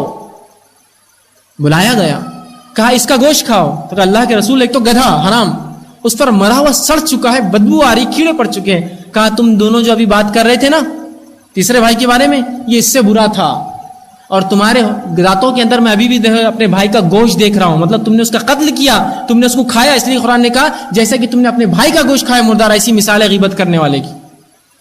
تمہارے دانتوں میں وہ گوشت اٹکا ہوا دیکھ رہا ہوں غیبت کا. اسی طرح ایک بار یوں ہوا، اللہ کے رسول صلی اللہ علیہ وسلم کی ایک ازواج ماں عائشہ رضی اللہ عنہا اور ایک دوسری ازواج رسول اللہ کی جو تھی حضرت صفیہ رضی اللہ عنہا. حضرت صفیہ جو تھی یہ نسلاً یہود تھی، یہ مطلقہ تھی، یہ بھی طلاق شدہ تھی. رسول اللہ کی صرف ایک ہی بیوی جو ہے کماری تھی وہ حضرت عائشہ تھی. دیکھنے دکھانے میں بڑی خوبصورت تھی، لیکن حضرت صفیہ جو تھی دیکھنے دکھانے میں تھوڑا سا ان سے اور نکلتی تھی آگے، اور خوبصورت تھی دیکھنے دکھانے میں. تو جب سے اللہ کے رسول نے ان سے نکاح کیا تھوڑی سی دونوں میں انبن تھی شروعات سے ہی، دونوں سوکن ایک دوسرے سے تھوڑا کہیں نہ کہیں جو ہے. ایک بار یوں ہوا کہ اللہ کے رسول صلی اللہ علیہ وسلم ان کے گھر سے ان کے گھر میں داخل ہوئے اور یہ خد میں تھوڑی پستہ تھی. خد میں حضرت عائشہ سے دیکھنے دکھانے میں اچھی پستہ خد تھی. تو ایک بار اللہ کے رسول آئے تو انہوں نے کہا کہ اتنا اس سے محبت ہے, پتہ نہیں لمبی ہوتی تو کیا کیا کرتے تھے اس کے لیے, مطلب اس کا خط کم ہے, صفیہ کا تو اتنی محبت ہے تم کو, اس سے پتہ نہیں لمبی ہو جاتی تو کیا کرتے تھے اس بیوی کے ساتھ تم. تو اللہ کے رسول صلی اللہ علیہ وسلم فرماتے ہیں عائشہ تیری اس بات کو اگر سمندر کے پانی میں گھلا دیا جائے تو اس کو کڑوا اور خراب کرنے کے لیے کافی ہے. تو نے گڈھا کہا نا اس کو, اس کے سامنے برا لگتا ہے اس کو, یہ غیبت ہے اس کی. تو کہا اگر تیری یہ بات اگر سمندر کے پانی ملا دیا جائے اس کے خراب کرنے کے لیے اور اس کو کڑوا کرنے کے لیے کافی ہے. غیبت کی تھی نا, حق مارا تھا اپنی ایک بہن کا, حقوق العباد میں حرف آیا تھا. یہ سختیاں اس چیز کی. لیکن آج ہمارے پاس کسی کی عزت اتارنا, جھوٹ بولنے والے کو چتر انسان سمجھتے ہیں لوگ.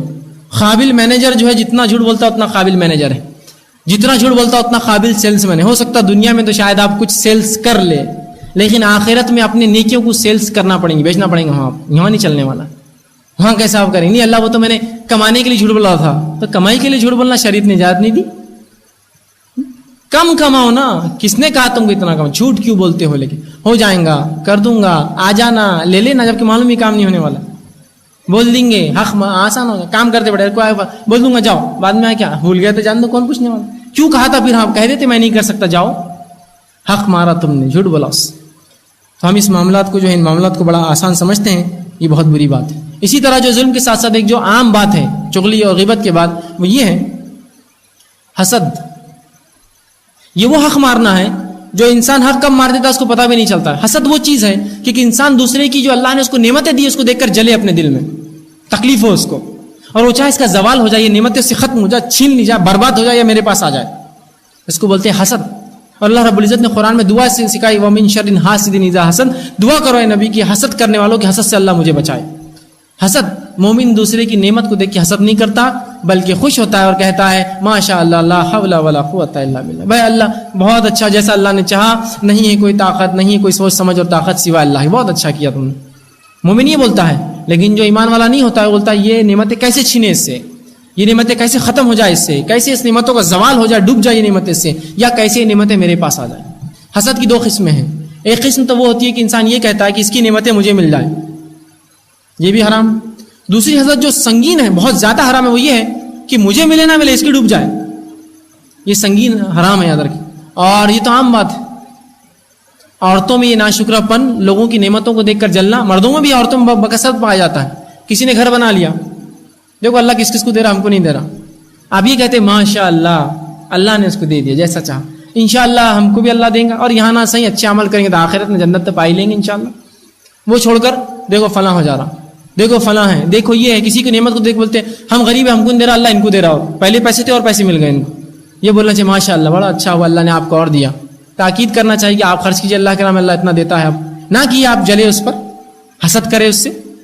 تو حسد اور جلن یاد رکھیے یہ بڑا سنگین جرم ہے, اس سے بھی بچنے کی بہت زیادہ ضرورت ہے. اس کو معمولی نہ سمجھے. اللہ رب العزت قرآن میں فرماتا اور کہتا ہے ام یحسدون الناس علی ما آتاہم اللہ من فضل, کیا لوگ جلتے ہیں ان چیزوں پر جو اللہ نے دوسروں کو عطا کیے, جلتے ہیں ان پر دیکھ کر کہ اللہ نے اس کو نعمت دی. اللہ ایسے ہی نعمت دیکھ کر ایک سے دوسروں کو آزماتا ہے. مالداروں کو غریبوں سے آزماتا ہے, غریبوں کو مالداروں سے آزماتا ہے. اگر اللہ نعمتوں کو سب کو برابر دے دیتا کیا ہوتا معلوم آپ کو؟ لوگ سوچتے ہیں یار اللہ سب کو کیوں نہیں دیتا, وہ سب کو گھر, سب کو گاڑی, سب کو بنگلہ. سوچ تو بڑی اچھی ہے, سوچ بڑی اچھی ہے, لاجیکل نہیں, فالتو سوچ ہے ایک دم, دیکھنے میں اچھی ہے. لیکن کیسے دیکھیے, میں بھی لکھپتی ہوں, آپ بھی لکھپتی ہیں, یہ بھی لکھپتی اور یہ بھی لکھپتی ہے. اب میں لکھپتی گھر بنانے نکلا تو کون سا لکھپتی میرے گھر میں کام کریں گا؟ اگر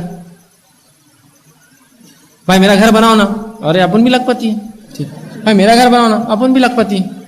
بھائی آپ بنا دو, بھائی اپن بھی, اپنے کیا اپن بھی لکھپتی ہے. سمجھے آپ؟ اللہ نے جو فضل کم اور زیادہ دیا اس سے کیا ہوتا ہے, اللہ آزماتا ہے ایک سے دوسرے کو. غریبوں کو امیروں سے, امیروں کو غریبوں سے آزماتا, مردوں کو عورتوں سے, عورتوں کو مردوں سے, بچوں کو بڑوں آزماتا ہے اللہ نعمتوں سے. تو یہ آزمائش ہے. اس کو اللہ نے امیر بنایا تو زکات کی پوچھ بھی تو کریں گے نا. کتاب میں کھاتے میں زکات صدقہ دیا کیا؟ میں غریب تھا تو میرے سے زکات کی پوچھی نہیں, الحمدللہ میں تو چوک گیا اس سے. دیکھ رہے آپ, ہر کسی کو جو فضل دیا خوش ہوا کہ جی الحمدللہ بہت اچھا دیا اللہ نے اس کو. صحابہ جلتے نہیں تھے ایک دوسرے کے فضل پہ, دعائیں دیتے, دعائیں دیجیے. تو حسد مت کیجیے, حسد سنگین جرم ہے, ٹھیک, اس سے بھی بچنا بہت زیادہ ضروری. اسی طرح جو ہے دھوکے بازی. اب آپ کہیں گے دھوکے بازی بولے تو یہ تو ہماری اس سے تو شناختی نہیں ہے. افسوس ساتھ کہہ رہا ہوں مسلمانوں کی اس کے بغیر شناختی نہیں ہے آج، ہے نا. رمضان کا مہینہ چل رہا ہے، جو لوگ بزنس میں وہی بات جانتے ہیں جو میں کہوں گا اب، کہ جیسی رمضان کا مہینہ ختم ہونے آئیں گا تو جتنے ہندو تاجر ہیں جو آپ سے ڈیلنگ کرتے ہیں وہ ایک دوسرے کو فون کر کے بولتے ہیں مسلمان سے جلدی لے لے، رمضان کے بعد یہ دھوکہ دینے والا ہے. یہ رمضان میں دھوکہ اور جھوٹ نہیں بولتے، جلدی سے جو کچھ حساب کرنا کر لے، 30 اور 29 کے بعد ملنے والا نہیں تیرے کو. یہ ان کو معلوم ہے. ایک زمانہ تھا یہ قوم سچائی سے پہچانی جاتی تھی کہ یہ سچے لوگ ہیں. آج یہ اپنے جھوٹ سے اور حسد سے اور جو برائی سے پہچانی جاتی ہے. ان کی شناخت ہوتی ہے کہ وہ پیسے لائے گا کتنے ہیں، ارے فلاں مارواڑی صاحب نے دی، مت گنو وہ تو برابر ہوں گے. کہاں سے لائے؟ مسلمان سے. پہلے گنو اس کو پہلے اور پھر اس کے بعد وہ کرو، کہ تو یہ پھٹے ہوئے نوٹا اور کم نوٹا ڈالتا ہمیشہ. ہاں ہوتا ہی ہے. نہیں ہماری پہچان آج دھوکے سے ہے، پہچان ہے. افسوسات کہہ رہا ہوں، یہ قومیت کی پہچان جو کہ سچائی سے صداقت سے، اس کے نبی کی پہچان صادق اور امین سے تھی، سچا اور امانت دار. اس قوم کی پہچان ہے کہ جھوٹ بولتے ہیں، دھوکے دیتے ہیں، ظلم کرتے ہیں، زیادتی کرتے ہیں ایک دوسرے. چلیے چھوڑیے، میں دوسری قوموں کی بات نہیں، آپس میں ہم کیا کر رہے ہیں؟ کوئی دودھ کا دھلا نہیں ہے اس میں سے. ہر کوئی حق مار رہا ہے دوسرے کا. حق دینے کی ضرورت یہ نہیں کہ وہ میرا مارے گا تو میں اس کا حق ماروں گا. نہیں، اس نے مارا اس کے ساتھ اللہ کا مارا. میں دوسروں وہ ہمارے پیسے لوٹتے، ہم ان کے پیسے لوٹتے. یہ کوئی طریقہ ہے؟ اس نے لوٹا اس کا معاملہ اس سے، میں کیوں کسی کا لوٹوں پیسہ؟ ٹھیک ہے. تو یاد رکھیے دھوکہ بہت بری چیز ہے. مومن کسی کو دھوکہ نہیں دیتا، وہ ہمیشہ لوگوں کی خیر خواہی کرتا ہے، خیر خواہی کرتا ہے. تو ہمیں بھی چاہیے کہ ہم خیر خواہی کریں. اب انسان کہاں کہاں دھوکے دیتا ہے، چند مثالیں دیتا ہوں. کہ دھوکے باز انسان جو ہے دوسرے کو لیے جو ہے برا سوچتا ہے، اپنے لیے اچھا سوچتا ہے. دھوکہ دینے والا کیا بولتا ہے؟ اس کو دھوکہ دیں گے تو اپنا فائدہ ہوگا، تو دوسروں کے لیے برا سوچتا ہے، اپنے لیے اچھا. جبکہ مومن وہ ہے جو اپنے لیے پسند کرے وہی اپنے بھائی کے لیے پسند کرے. دوسرا، دھوکے باز آدمی کیا کرتا ہے؟ ایک چیز کا ظاہر چھپا کے اس کا دوسرا بتاتا ہے. مثال تو کوئی خریدنا ہے، یہ موبائل کتنے کا ہے، وہ ظاہر چھپا دیتا ہے اس کا. کچھ تو بھی نیا باڈی واڈی چڑھا کے اچھا، اندر پورا خراب. ظاہر اچھا بتاتا ہے، باطن اس کا خراب کر دیتا ہے. دھوکے باز یہ بھی کرتا ہے. جہاں وہ اپنے لیے اچھا دوسروں کے لیے برا سوچتا ہے، وہیں چیزوں کو اچھا کرتا ہے جبکہ اندر سے بری ہوتی ہے. تیسرا جو گناہ اس سے ہوتا ہے کہ دھوکہ دہی کے لیے وہ دل میں بات کو چھپاتا ہے. اس کو معلوم یہ خراب ہے، دل نہیں چھپاتا. بولو مت اس کو، اگر بولیں گے تو بکیں گا نہیں. جبکہ رسول اللہ نے فرمایا اگر کوئی مال خراب اور برا ہو آگے رکھو، بتا کر بیچو. ویسا نہیں بیچ سکتے، بتا کر بیچو یہ مال خراب ہے. اس لیے کہ آپ نے فرمایا جس نے دھوکہ دیا وہ ہم میں سے نہیں ہے. یہ واقعہ یوں آتا ہے کہ رسول اللہ صلی اللہ علیہ وسلم ایک دن صبح نکلے خرید کے لیے بازار میں. آپ نے اناج دیکھا، جب اناج میں ہاتھ ڈالا تو اندر سے ہاتھ گیلا نکلا. تو کہا یہ کیا ہے؟ اوپر سوکھا اناج تھا. تو کہا اللہ کے رسول کل رات بارش ہو گئی تھی، اب کون میرا گیلا اناج لیں گا، میں نے نیچے چھپا دیا. تو کہا نہیں، اس اناج کو اوپر رکھ، دھوکہ مت دے. اس لیے کہ جس نے دھوکہ دیا وہ ہم میں سے نہیں ہے، مسلمان نہیں ہے. یہ دھوکہ تو ہماری پہچان ہے، شعار جس کو کہتے ہیں، علم جس کو بولتے ہیں، جھنڈا فلیگ ہمارا یہ ہے کہ ہم اس کو لے کر چل رہے ہیں کہ ہم دھوکہ دیتے ہیں. جب یہ کہا کہ جو دھوکہ دے وہ ہم میں سے نہیں ہے، مسلمان نہیں. یاد رکھیے دھوکہ مت دیجیے ایک دوسرے سے. ٹھیک ہے. اسی طرح جو ہے مخالف کی مال، بیوی، اولاد، خادم اور دوستوں کی چغل خوری کرتا ہے. دھوکہ دینا ہے نا اس کو، جھوٹ بولتا ہے ان کے بارے میں. ٹھیک ہے. اسی طرح جو ہے جان و مال کی حفاظت اور راز چھپانے کا وعدہ کرتا ہے اور راز نہیں چھپاتا ہے. یہ بھی دھوکہ ہے کہ بولتا ہے میں تمہاری جان بچاؤں گا، وقت پہ میرے کو آواز دینا، میں تمہارے مال کو کروں گا، لیکن آخر میں کیا کرتا ہے؟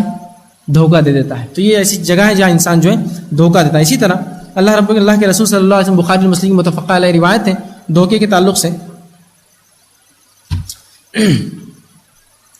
آپ صلی اللہ علیہ وسلم، بلکہ ابو داؤد کی روایت ہے، یہ حسن روایت ہے. آپ صلی اللہ علیہ وسلم فرماتے ہیں کہ جو کسی کی بیوی یا غلام کو جو ہے بہکائے، ٹھیک ہے، وہ ہم میں سے نہیں ہے. یہ بھی دھوکہ ہے. آپ بولیں یہ کیسا؟ بہت سے لوگ ہوتے چلو اس کے پاس جائیں گے، کیسا؟ اس کی بیوی کو بہکا دیں گے، جھگڑا شروع ہو جائیں گے خاوند کے خلاف. یا کسی غلام کو جا کے بولیں گے کتنی تنخواہ ملتی تم کو یہاں؟ ادھر تو 5 دیتے، تم کو 4 ہی ملتی ہے، اور چلا گیا اٹھ کے.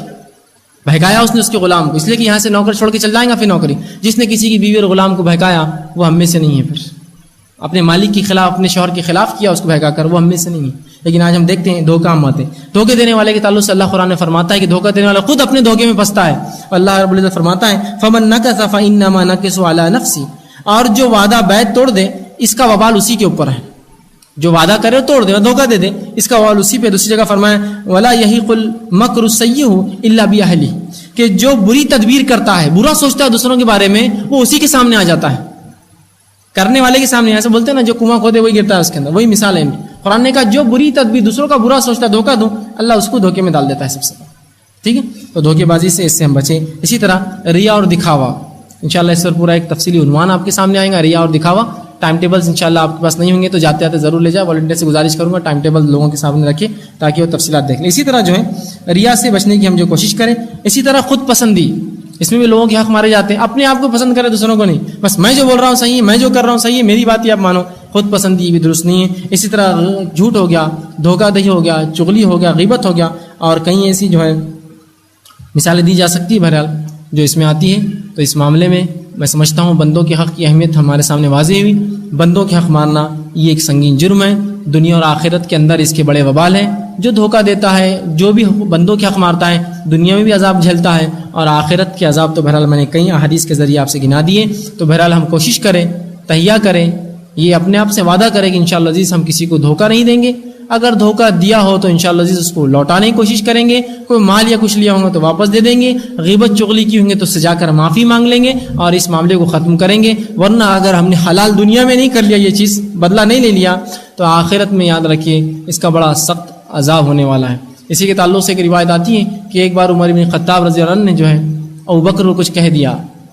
ابوبکر صدیق کچھ کہہ دیا, یہ بھی حق ماننا ہے جو کہ ان کا حق نہیں تھا. ابوبکر اس لائق نہیں تھے کہ انہیں کچھ کہے, کوئی کہہ دیا. ابوبکر صدیق خاموش رہے. عمر بن خطاب کا احساس ہوا, اور اللہ کے رسول تک جب لوگوں نے بات پہنچائی تو اللہ کے رسول نے کہا کہ تم ابوبکر کیوں کچھ کہتے ہو؟ یہ وہ تھا جب دنیا نے میرا انکار کیا, اس نے میرا اقرار کیا, میری تصدیق کی, کیوں تم اس کو کہتے ہو کچھ؟ مطلب پلٹا کے مجھے بول دو تم. اللہ کے رسول نے کہا ابوبکر واپس نہ کرنا, معاف کر دے سو کرنا, لیکن واپس مت بولنا عمر کو کچھ. صحابہ اتنا ڈرتے تھے کہ مجھ سے غلط ہو گیا, ابوبکر کو کچھ بول دیا میں نے غلط, تو رو رہے کہ معاف کر دو مجھے کہ مجھ سے غلطی ہوئی اس چیز میں. تو بندوں کے حق لیے ہو تو لوٹا دے, عزت اتاری ہو جا کر معافی مانگ لے. جس کے سامنے کچھ برا کہا اسے کہہ دے کہ میں نے غلط کہا تھا بھائی, وہ آدمی ایسا نہیں ہے. وعدے کیے ہو تو پورے کر دے, وعدہ کر رکھا اور اگر معلوم ہے نہیں ہوں گا تو بتا دے فون کر کے کہ مجھ سے نہیں ہوں گا, میں کوشش ضرور کروں گا آپ کو کرنے کی.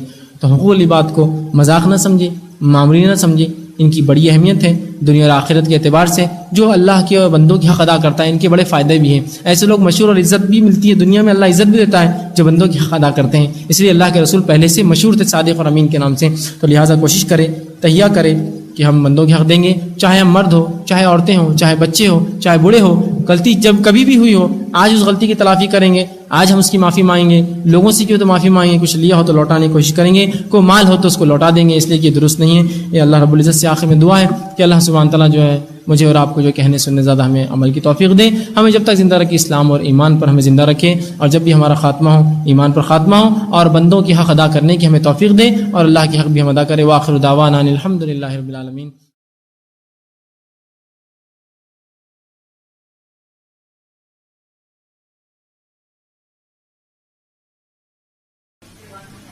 بھائی نے ایک اچھا سوال کیا ہے. انہوں نے سوال یہ کیا ہے کہ جیسے میں نے مسلمانوں کے حقوق بتائے, تو کیا غیر مسلموں کے بھی ایسے حقوق ہیں؟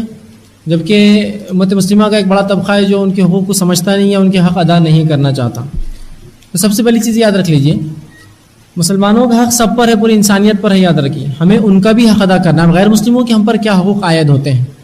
سب سے پہلا غیر مسلموں کا حق جو ہم پر عائد ہوتا ہے وہ یہ ہے کہ ہم ان تک اسلام کی دعوت پہنچائیں. بہت سے لوگ ایسے ہیں جو سمجھتے ہیں غیر مسلم کے ہم پر کوئی حق ہے ہی نہیں, صرف مسلمانوں کے آپس میں ہے. جبکہ صحابہ کے دور میں عبداللہ ابن عمر رضی اللہ عنہ کا واقعہ آتا ہے کہ جب بھی وہ اپنے گھر میں جانور ذبح کرتے تو جانور کا سب سے اچھا حصہ اپنے پڑوس میں ایک یہودی ان کے رہتا, اس کو تحفے میں بھیجا کرتے تھے, چونکہ وہ ان کو پڑوسی تھا. تو انسانیت کے بھی ہم پر حقوق ہے, چاہے وہ مسلم ہو چاہے غیر مسلم ہو. یاد رکھیے بہت سے لوگ سمجھتے ہیں غیر مسلموں کا ہم پر کوئی حق نہیں, ان کے بھی اتنے ہی حقوق ہے جتنے مسلمانوں کے ہیں. تو ان کا سب سے پہلا حق یہ ہے کہ ان تک اسلام کی دعوت پہنچائی جائے. اگر آپ کے پڑوسی ہو تو ان کے ساتھ حسن سلوک کیا جائے, انہیں کوئی تکلیف نہ دی جائے. جس طرح سے عام مسلمان کو گالی دینا حرام ہے, انہیں بھی گالی دینا حرام ہے. جس طرح سے مسلمان کے بارے میں جھوٹ بولنا حرام ہے, ویسے ان کے بارے میں جھوٹ بولنا بھی حرام ہے. جیسے مسلمان کی چغلی حرام ہے ویسے ان کی چغلی بھی حرام ہے. تو تمام وہ چیزیں, جیسے مسلمان کو دھوکہ دینا حرام ویسے غیر مسلم کو دھوکہ دینا بھی اتنا ہی حرام ہے. جیسے مسلمان کا خون حرام ہے ویسے ہی غیر مسلم کا خون بھی حرام ہے. تو تمام حقوق مشترکہ ہے, کامن ہے, معلوم. بلکہ کچھ جگہ تو ان کے حق ہم سے بھی زیادہ ہو جاتے ہیں کہ اگر وہ مسلم حکومت کے ماتحت رہتے ہیں, جس کو ذمہ کہتے ہیں, اگر وہ ہمارے ذمہ بن جاتے ہیں تو ان کی جان کی حفاظت بھی ہمارے ذمہ ہے. تو غیر مسلموں کی بھی یاد رکھیے ہم پہ بڑے حقوق ہیں. تو آپ یہ مت سمجھیے کہ یہ جو خون, عزت, مال صرف ہے, بلکہ میں نے ایک روایت آپ کے سامنے پڑھی تھی کہ رسول اللہ فرماتے ہیں کہ مومن وہ ہے جس کے جو ہے فتنے اور فساد سے, جس کے شر سے انسانیت جو ہے محفوظ ہو, عام انسان محفوظ ہو. تو لہٰذا ان کے حق ہے. تو تو کوشش یہ کرے غیر مسلم اگر آپ کا پڑوسی ہو تو اچھا سلوک کرے، اچھا برتاؤ کرے، اور وہ زیادہ مستحق ہے آپ کے اچھے سلوک اور برتاؤ کی، اس لیے کہ آپ کو اس کو اسلام کا پیغام پہنچانا ہے۔ تو سب سے پہلا اس کا حق یاد رکھیے یہ ہے کہ اس تک ہدایت کا پیغام پہنچایا جائے، اور اس ہدایت کے پیغام کو پہنچانے کے لیے حسن اخلاق پہلا ذریعہ ہے، اچھا سلوک۔ آپ بولیں گے بھائی دیکھو یہ اسلام ہے، یہ فلاں ایسا کرو ایسا کرو ایسا کرو، ٹھیک ہے، لیکن آپ ہی کل جھوٹ بول رہے، آپ ہی دھوکہ دیتے، آپ ہی تکلیف دیتے، آپ ہی جو ہے کرتے، تو اس نے سلوک رکھیے، اس ساتھ اچھے اخلاق کا مظاہرہ کیجیے اور اس کو اسلام کی دعوت دیجیے، اور بقیہ جتنے حقوق ہے مشترکہ ہے۔ جھوٹ بولنا کسی خلاف حرام تو اس کے خلاف بھی حرام ہے، جھوٹ بولنا دھوکہ دینا مومن کو حرام تو اس کو بھی حرام ہے، جھوٹ بولنا، تو تمام وہ چیزیں پھر ہماری مشترکہ ہے۔ بس اضافہ یہ کہ اگر ہمارے ذمہ ہے تو ان کی جان کی حفاظت ہمارے ذمہ، یہ بھی ہمارا حق ہے، اور مسلمان چونکہ حامل ہے کتاب کے، شریعت کے، تو لہٰذا اسلام کی دعوت ان تک پہنچانا یہ ہمارا حق ہے۔ اب کو بہت سے لوگ بھائی نے کہا کہ اس حق سے محروم ہے یا دینا ہی نہیں چاہتے، تو یہ ان کے اپنا ذاتی مسئلہ یاد رکھیں، شریعت تو یہ حق دیتی ہے، ہمیں چاہیے کہ ہم بھی وہ حقوق جن کے ہیں ان تک پہنچا دیں۔ اسی طرح خواتین کی طرف سے بھی کچھ سوال کاغذ پر آئے ہیں، مرد حضرات سے ہم گزارش کریں گے کہ وہ خود اپنا سوال اٹھ کر پوچھ لیں، خواتین اپنا سوال لکھ کر جو ہے بھیج دیں۔ دن بھر میں نہ جانے کتنے گناہ ہو جاتے ہوں گے، جیسے غیبت، کسی کا مذاق اڑا دینا، جو کہ باتوں باتوں میں سمجھ میں بھی نہیں آتا، تو کیا اللہ سے معافی مانگ لینا کافی ہے یا اور بھی کچھ کرنا ہوگا؟ بڑا اچھا سوال کیا ہے کہ انہوں نے سوال کیا ہے کہ ہم دن بھر میں کئی حقوق مار لیتے ہیں، مثال بھی دی، جیسے غیبت کر لیتے ہیں اور مذاق اڑا دیتے ہیں، تو ان معاملے میں کیا کریں؟ اللہ سے معافی مانگنا کافی ہے؟ دیکھیے جو آپ کا سوال ہے اس میں دونوں حقوق بندوں کے ہیں۔ اب آئیے میں ایک مثال بات بتا دیتا ہوں، بندوں کے اللہ کے معاملے میں توبہ اور بندوں کے معاملے میں توبہ میں کیا فرق ہے؟ جب اللہ سے ہم توبہ کرتے کسی مسئلے میں تو اس کے 3 شرائط ہے، معاف نہیں ہوتے۔ وہ مجاہد جو زندہ ہو اور پھر شہید ہو اور زندہ ہو اور پھر شہید ہو اور زندہ ہو اور پھر شہید ہو، ادھار رہا تو معاف نہیں ہوتا ہو، ٹھیک ہے؟ تو بندوں کے حق لوٹانے ہوں گے۔ پشتینی زمین مار کے رکھی آپ نے، اب دینا پڑے گا، بھائی نہیں چلتا ہی ہم کو لے لو۔ اور اصل مومن کی یہی پہچان ہے، یاد رکھیے۔ صحابہ نے جب ایمان لایا تو ان کے معاملات دیکھیے کیسے تھے، سدھر چکے تھے، بندوں کے حق ادا کرنے میں ماہر ہو چکے تھے، بندوں کے حق نہیں مارے، اس لیے لوگ ان کو پسند کرتے، ان سے محبت کرتے تھے، اور یہی وجہ ہے قیامت تک ان کو یاد کیا جائے گا، اس لیے کہ انسانیت کے لیے ایک بڑا کارنامہ کر گئے ہو، ٹھیک ہے؟ تو لہٰذا آپ کو اگر یہ 2 جرم کیے ہوں گے تو کرنا ہوگا، پہلا غیبت بہت سنگین جرم، دوسرا مذاق۔ ایک بات تاکیدی کر دوں، مذاق کو ہم بڑی معمولی چیز سمجھتے ہیں ہمارے معاشرے میں۔ مذاق سب سے پہلی بات جاہلوں کی نشانی ہے، مومن مذاق نہیں کرتے ایک دوسرے سے۔ دل جوئی الگ چیز ہے، دل جوئی میں مذاق نہیں ہوتا، کسی کا دل نہیں دکھتا، وہ مذاق جس میں کسی کو ذہنی اذیت نہ پہنچے، ٹھیک ہے، مینٹل کوئی ٹراما یا ٹارچر، جسمانی کوئی اذیت نہ پہنچے جسمانی طور سے، اور فائنینشیل کوئی تکلیف نہ ہو، اور وہ اس سے خوش ہو، تو ایسا مذاق جائز ہے۔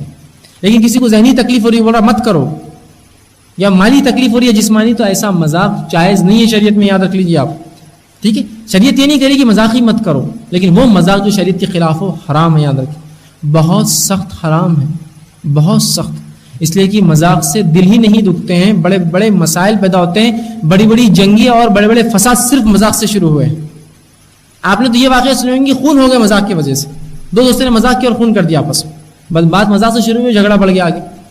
تو مذاق کرنا جاہلوں کی علامت ہے سب سے پہلے، شریعت مذاق کو نہیں، حتیٰ کہ شریعت میں مذاق میں بھی جھوٹ بولنا حرام ہے، مذاق کرتے لوگ اور مذاق میں جھوٹ بھی بولتے، مطلب ڈبل گناہ ہی ہے، ایک تو مذاق کرنا، اس میں جھوٹ بولنا، ارے وہ صاحب آئے تھے گر گئے، بعد میں بولتے نہیں ایسی بولا تھا میں نے، ایک تو مذاق اس میں جھوٹ بھی، پھر تو یہ حرام ہے۔ رسول اللہ فرماتے ہیں کہ لعنت ہو شخص پر، لعنت ہو شخص پر، لعنت ہو شخص پر، کہا کس پر؟ کہ جو لوگوں کو ہنسانے کے لیے جھوٹ بولے، مذاق ایک تو اور اس پہ جھوٹ بولتا ہے، تو نہیں کرنا چاہیے۔ تو مذاق اڑانا یہ جاہلوں کی علامت ہے، اسلام اس کو پسند نہیں کرتا، یہ دلوں میں بغض پیدا کرتا ہے، فتنے اور فساد کی جڑ بنتا ہے، اس سے رشتے خراب ہوتے ہیں، اس سے معاشرہ اور ماحول بیکار ہوتا ہے، ریلیشن شپ بگڑ جاتی ہے، تو لہٰذا مذاق نہیں کرنا چاہیے۔ لیکن وہ مذاق جو دل جوئی کے لیے ہوتا ہے، اس کو بھی پسند ہے، مجھے بھی پسند ہے، اس کا بھی دل نہیں دکھتا، ذہن کو کوئی تکلیف نہیں ہوتی، جسم کو نہیں ہوتی، مال کو نہیں ہوتی، ایسا مذاق جائز ہے، صحابہ کرتے تھے۔ صحابہ کے تعلق سے آتا ہے کہ ایک بار جو ہے کسی صحابہ کوئی جو ہے کھڑے ہوتے، دوسرا صحابی تربوز کھاتا تو اس کے گردن پہ اس کا چھلکا مارتا، وہ بھی خوش ہوتا ہے، چلو تم کو اچھا لگا، یہ بھی خوش ہوتا۔ کبھی ایک صحابی کچھ کھانا بناتے، ادھر سے لا کے دیجیے، نیچے سے ادھر سے، ٹھیک ہے، تو دوسرا کوئی صحابی ہوتا اور جو ہے وہ کھانا پکاتا، تو ایک صحابی آتا اور وہ کھانا اٹھا کے لے جاتا، دوسرے کھلا دے، دوسرا آگے خوش ہوتا، بولتا اچھا کیا تم نے کھلا دی، اچھا کیا، بہتر کام ہے۔ تو اس کو بھی ذہنی تکلیف نہیں ہوتی ہے. تو آپ بولیں گے دیکھو صحابہ لوگوں کی ہنڈی لے کے بھاگ جاتے تھے, اب میں بھی تمہارے گھر میں نان خلی مرنا دیکھ لے کے بھاگ جاؤں گا اور لوگوں کو کھلا دوں گا اور بولوں گا دیکھو صحابہ مذاق کرتے تھے. نہیں, صحابہ کو پسند آتا تھا, وہ ایک دوسرے کو ان کو بالکل ارے بالکل اچھا کیا تم نے کھلا دیا, میں اور منگا لوں گا, کوئی بات نہیں. آر نہیں تھی, کوئی ان کو جسمانی تکلیف, ذہنی اور مالی تکلیف نہیں پہنچتی تھی. تو لہٰذا ایسا مذاق درست ہے. خود رسول اللہ نے ایسے مذاق کیے. میں اس لیے بات کر رہا ہوں, تو میں کہوں مذاق حرام ہے تو آپ بولیں گے دیکھو آپ یہاں آگے درس میں انہوں نے مذاق کو بھی حرام کر دیا, اب جتنا تھوڑا بہت دل جوئی تھی وہ بھی ختم ہو. نہیں, شریعت نے اجازت دی, اس کی لمٹس ہے, باؤنڈریز ہے کچھ. جیسا خود رسول اللہ مذاق کرتے تھے. آپ ایک بار جو ہے ایک صحابی تھے, وہ کہ اللہ کا رسول بڑی میری مصیبت ہے, پریشانی ہے, برے حالات ہیں, مجھے ایک اونٹ دے دیجیے آپ. تو کہا ٹھیک ہے میں تجھے اونٹ کا ایک بچہ دیتا ہوں. تو کہا اللہ کے رسول اب پالنا, بڑا کرنا, سنبھالنا, پھر وہ کام آئیں گا, ابھی ضرورت تو آج ہے. کہا نہیں پھر بھی میں تجھے اونٹ کا بچہ دوں گا. تو انہوں نے کہا ٹھیک ہے دے دیجیے, لیکن بہتر ہوتا آپ مجھے اونٹ دیتے ذرا مجھے کام آتا. تو رسول اللہ مسکرائے, حدیث میں آتا آپ کے دانت دکھے اور آپ نے کہا ہر اونٹ کا بچہ ہی رہتا. آپ نے بڑا اونٹ ہی دیا لیکن کیا بولا, اونٹ کا بچہ. وہ صحابی کو بھی خوشی ہوئی, رسول اللہ بھی مسکرائے, سب خوش ہوئے کہ دیکھو اونٹ کا بچہ, ہر اونٹ کا بچہ ہے, بڈھا اونٹ بھی اونٹ کا بچہ ہے. دیا اس کو بڑا اونٹ ہی, لیکن کیا کہا اونٹ کا بچہ. وہ سمجھ رہے چھوٹا بچہ, رسول اللہ کا میں کہنا تھا نسلاً اونٹ کا بچہ. ٹھیک ہے, تو سب کو اچھا لگا. نہ اس صحابی کو ذہنی تکلیف ہوئی نہ کوئی. نہیں تو کبھی کبھی کیا ہوتا آپ کسی سے مذاق کرتے اور وہ آپ تو چلے جاتے, کئی دنوں تک سوچتا رہتا اس نے بولا ہی کیسا ایسا, اس نے بولا ہی کیسا ایسا, اس کی ہمت ہی کیسا ہوئی. اب یہ مذاق جو رسول اللہ نے کیا, دیکھیے آدمی کتنا خوش ہوگا کہ اللہ کے بندے کیسا مذاق کر دیا میرا, کہ اونٹ کا بچہ اور میں سمجھ رہا چھوٹا اونٹ اور وہ بڑے بڑا اونٹ. ٹھیک ہے, تو یہ ہوتا ہے مذاق جس میں کوئی آر نہ ہو, تکلیف, کوئی ذہنی تکلیف نہ ہو, جسمانی اذیت نہ ہو, مالی اذیت نہ ہو. یہ ہے. اسی طرح آپ کے پاس ایک بوڑھی عورت آئی ایک دن اور کہا اللہ کے رسول کیا بوڑھے جنت میں جائیں گے؟ تو آپ نے کہا نہیں, وہ بوڑھیا تو پریشان ہوگی. کہا ہاتھ سے چھوٹ گیا پورا معاملہ, بوڑھے جنت میں نہیں جائیں گے. رسول اللہ مسکرا کر کہا بوڑھے نہیں, لوگ جنت میں جب جائیں گے سب جوان ہو جائیں گے, کہاں بوڑھے رہیں گے کوئی, بوڑھے لوگ بھی جوان ہو جائیں گے. جو جوانی مر گیا وہ تو جوان ہی ہوگا, لیکن بوڑھا بھی جوان 30 سے 33 کی عمر میں سب ہو جائیں گے. تو رسول نے کہا کہ بوڑھے نہیں, سب جوان ہو کے جنت میں جائیں گے. لیکن وہ بوڑھی کیا سمجھ رہی تھی بیچاری کہ جاؤں گی نہیں میں. اس کا سوال یہ تھا کیا بوڑھے جائیں گے؟ رسول نے کہا نہیں جانے والے. صحیح بات ہے, بوڑھے نہیں, جوان ہو کر جائیں گے سب. ٹھیک, ایسی عمر میں جو سب سے خوی اور اس کی تقویت کی اور سمجھ کی عمر ہوتی 30 سے 33 سال کی عمر میں. ٹھیک, تو یہ مذاق درست ہے. ٹھیک ہے, تو شریعت مذاق کی اجازت دیتی ہے حدود میں ہو. ٹھیک, تو بہرحال یہ مختصر سا اس چیز کا جواب تھا. جی مردوں سے کوئی اس کا مائک چالو کرو. السلام. بھائی نے ایک سوال کیا کہ حقوق العباد میں سب سے پہلا حق کس کا ہے؟ ٹھیک ہے, تو یاد رکھ لیجیے حقوق العباد میں سب سے پہلا حق دنیا میں جو ہے وہ والدین کا ہے. حقوق العباد میں سب سے پہلا حق دنیا میں جو کسی کا ہے وہ والدین کا ہے. اس لیے کہ اللہ رب العزت نے قرآن میں 3 مرتبہ اپنا تذکرہ کیا, اپنی عبادت کا تذکرہ کیا, اپنے ساتھ کسی کو شریک نہ ٹھہرانے کا تذکرہ کیا, جیسے سورہ بنی اسرائیل کی آیت نمبر 23 میں, اور پھر فوراً کا وبالوالدین احسانا, والدین کے ساتھ اس میں سلوک کرو یا والدین سے اچھا سلوک کرو. ٹھیک ہے, اور اگر تمہارے زندگی میں دونوں میں سے ایک بڑھاپے کو پہنچا تو ان سے اف نہ کہو. تو اللہ کے بعد, اور ظاہر سے اللہ کے ساتھ اس کا رسول شامل ہے, الگ سے بولنے کی ضرورت نہیں, اللہ اور اس کے رسول کے بعد میں کہوں گا دنیا میں اگر کسی کا حق ہے بندوں میں سب سے پہلا تو والدین کا ہے. لیکن اس معاملے میں کیا کوتاہیاں ہماری ہیں, بہر اللہ ہی ہم پہ رحم کرے. ٹھیک, کہ جو کوتاہیاں والدین کے حق میں کرتے ہیں یہ بہت بری بات ہے, بہت بری بات ہے کہ والدین کو دھتکارنا, جھڑکنا, گالی دینا, برا بھلا کہنا, ارے تورے بات کرنا, یہ تمام حرام ہے نا. لیکن آج کتنے لوگ ہیں جو والدین سے گالی دے کر بات کرتے ہیں, کتنے لوگ ہیں جو ارے تورے سے بات کرتے ہیں, اور کتنے تو ایسے لوگ ہیں جو دوسروں سے دنیا میں جھک جھک کر بات کرتے ہیں اور والدین سے ٹیڑھی بات کرتے ہیں. دنیا میں کہا آئیے آئیے جناب کیسے خیریت سے وہ, اور اب خود کے والدہ تو سلام نہیں, کہاں گئے تھے حضرت, کدھر سے آ رہے, کتنی بری بات ہے. برے القاب بھی والد کو دینا حرام ہے, معلوم آپ کو. ہاں اگر آپ کی زبان میں یہ الفاظ اچھے کے معنی میں ہیں تو الگ بات ہے, جیسا بوڑھا اور بڑھیا بولتے لوگ. اگر یہ اچھے کے معنی میں نہیں ہے تو مت بولیے. پھر کچھ علاقوں میں اچھے کے معنی ہوتے, جیسا کہ میں ایک بار نیپال جو ہے کچھ لوگ نیپال سے آئے تھے, دلی ملاقات ہوئی تو مجھے کہنے لگے یہ بوڑھا ہے. میں کو بوڑھا کیوں کہہ رہی ہے, ٹھیک ہے میں تو بوڑھا ہوں نہیں, لیکن ان کے زمانے بوڑھا کہتے دلہے کو اور بڑھیا کہتے دلہن کو. بوڑھا بوڑھی مطلب دلہن اور دلہا ہی, مطلب شادی ہو گئی تو بولتا عمر ہو گئی تمہاری, تو ان کی نزدیک ہے. تو اس زبان میں بوڑھا اور بوڑھی اچھا, لیکن اگر ہم بولے بوڑھا اور اگر برے معنی میں ہے مت بولیے اس کو. حضرت اگر برے معنی میں حضرت بول رہے تو مت بولیے. ہاں اگر یہ اچھائی کے معنی میں حضرت سے مراد کوئی احترام والی شخصیت تو آپ بول سکتے ہیں. ٹھیک, تو ان کو اچھے القاب دیجیے، ان کو برا کہنا یا برے القاب دینا، حتیٰ کہ حدیث میں آتا ہے کہ ابو ہریرہ رضی اللہ عنہ نے ایک بار دیکھا کہ ایک شخص ہے، اس کے ساتھ ایک لڑکا جا رہا ہے، تو کہا یہ تیرا کون ہے؟ یہ جو ہے امام بخاری نے جو آداب المفرد میں اس واقعے کو نقل کیا، تو کہا کہ یہ میرا باپ ہے. ٹھیک، تو ابو ہریرہ نے کہا کہ اگر یہ تیرا باپ ہے تو یاد رکھنا کبھی اس کے آگے نہ چلنا، کبھی اس سے پہلے نہ بیٹھنا محفل کے اندر. ٹھیک ہے، یہ اس کی عزت احترام سکھا رہے ہیں کہ اس سے آگے نہ چلنا، کبھی اس سے پہلے نہ بیٹھنا محفل کے اندر. ٹھیک ہے، یا وہ آ جائے اور تم بیٹھے رہو، یہ درست نہیں ہے. اور کبھی اس کا نام لے کر مت پکارنا اس کو، یہ اس کا احترام ہے. یہ ایک انسان کے والد کا احترام ہے کہ اس کا نام نہ لیا جائے. باپ کا نام نہیں لے سکتا انسان، یہ الگ بات ہے کہ ولدیت بتانے کے لیے کہے، لیکن عمومی اعتبار سے نہیں کہہ سکتا اپنے باپ کا نام. اس کا نام مت لینا، کنیت لو یا والد بولو، والد صاحب بولو، ابا بولو، جو بھی اچھے اچھے القاب بولو، نام مت لینا. آگے مت چلنا ان سے جب وہ چلیں گے، اور ان سے پہلے نہیں بیٹھنا کسی محفل میں. ہمارا معاملہ تو کیا ہے، بچہ آتا دعوت میں، کرسی ملی، بیٹھ گیا، ابا کھڑے، بولتے ابا تھوڑی دیر کرسی آ جائیں گے. سبحان اللہ، کیسے نوجوان ہیں یہ، تو وقت سے پہلے بوڑھے ہو گئے. ٹھیک، تو یہ بہت بری بات ہے، یاد رکھیے. ٹھیک ہے، تو بندوں کے حق میں سب سے پہلا حق والدین کا حق ہے، اس لیے کہ ان کی کوششیں سب سے زیادہ ہوتی ہے انسان کے لیے. ٹھیک ہے، ان کی کوششیں سب سے زیادہ ہوتی ہیں. عموماً اس رشتے کو سمجھنا، اس تکلیف کو سمجھنا، اس محبت کو سمجھنا والدین کی وہ بہت مشکل جاتا ہے، عموماً مشکل جاتا ہے. اس لیے کہ وہ انسان جب پیدا ہوتا ہے تو اس کو ہر چیز یوں ہی فراہم ہو جاتی ہے نا.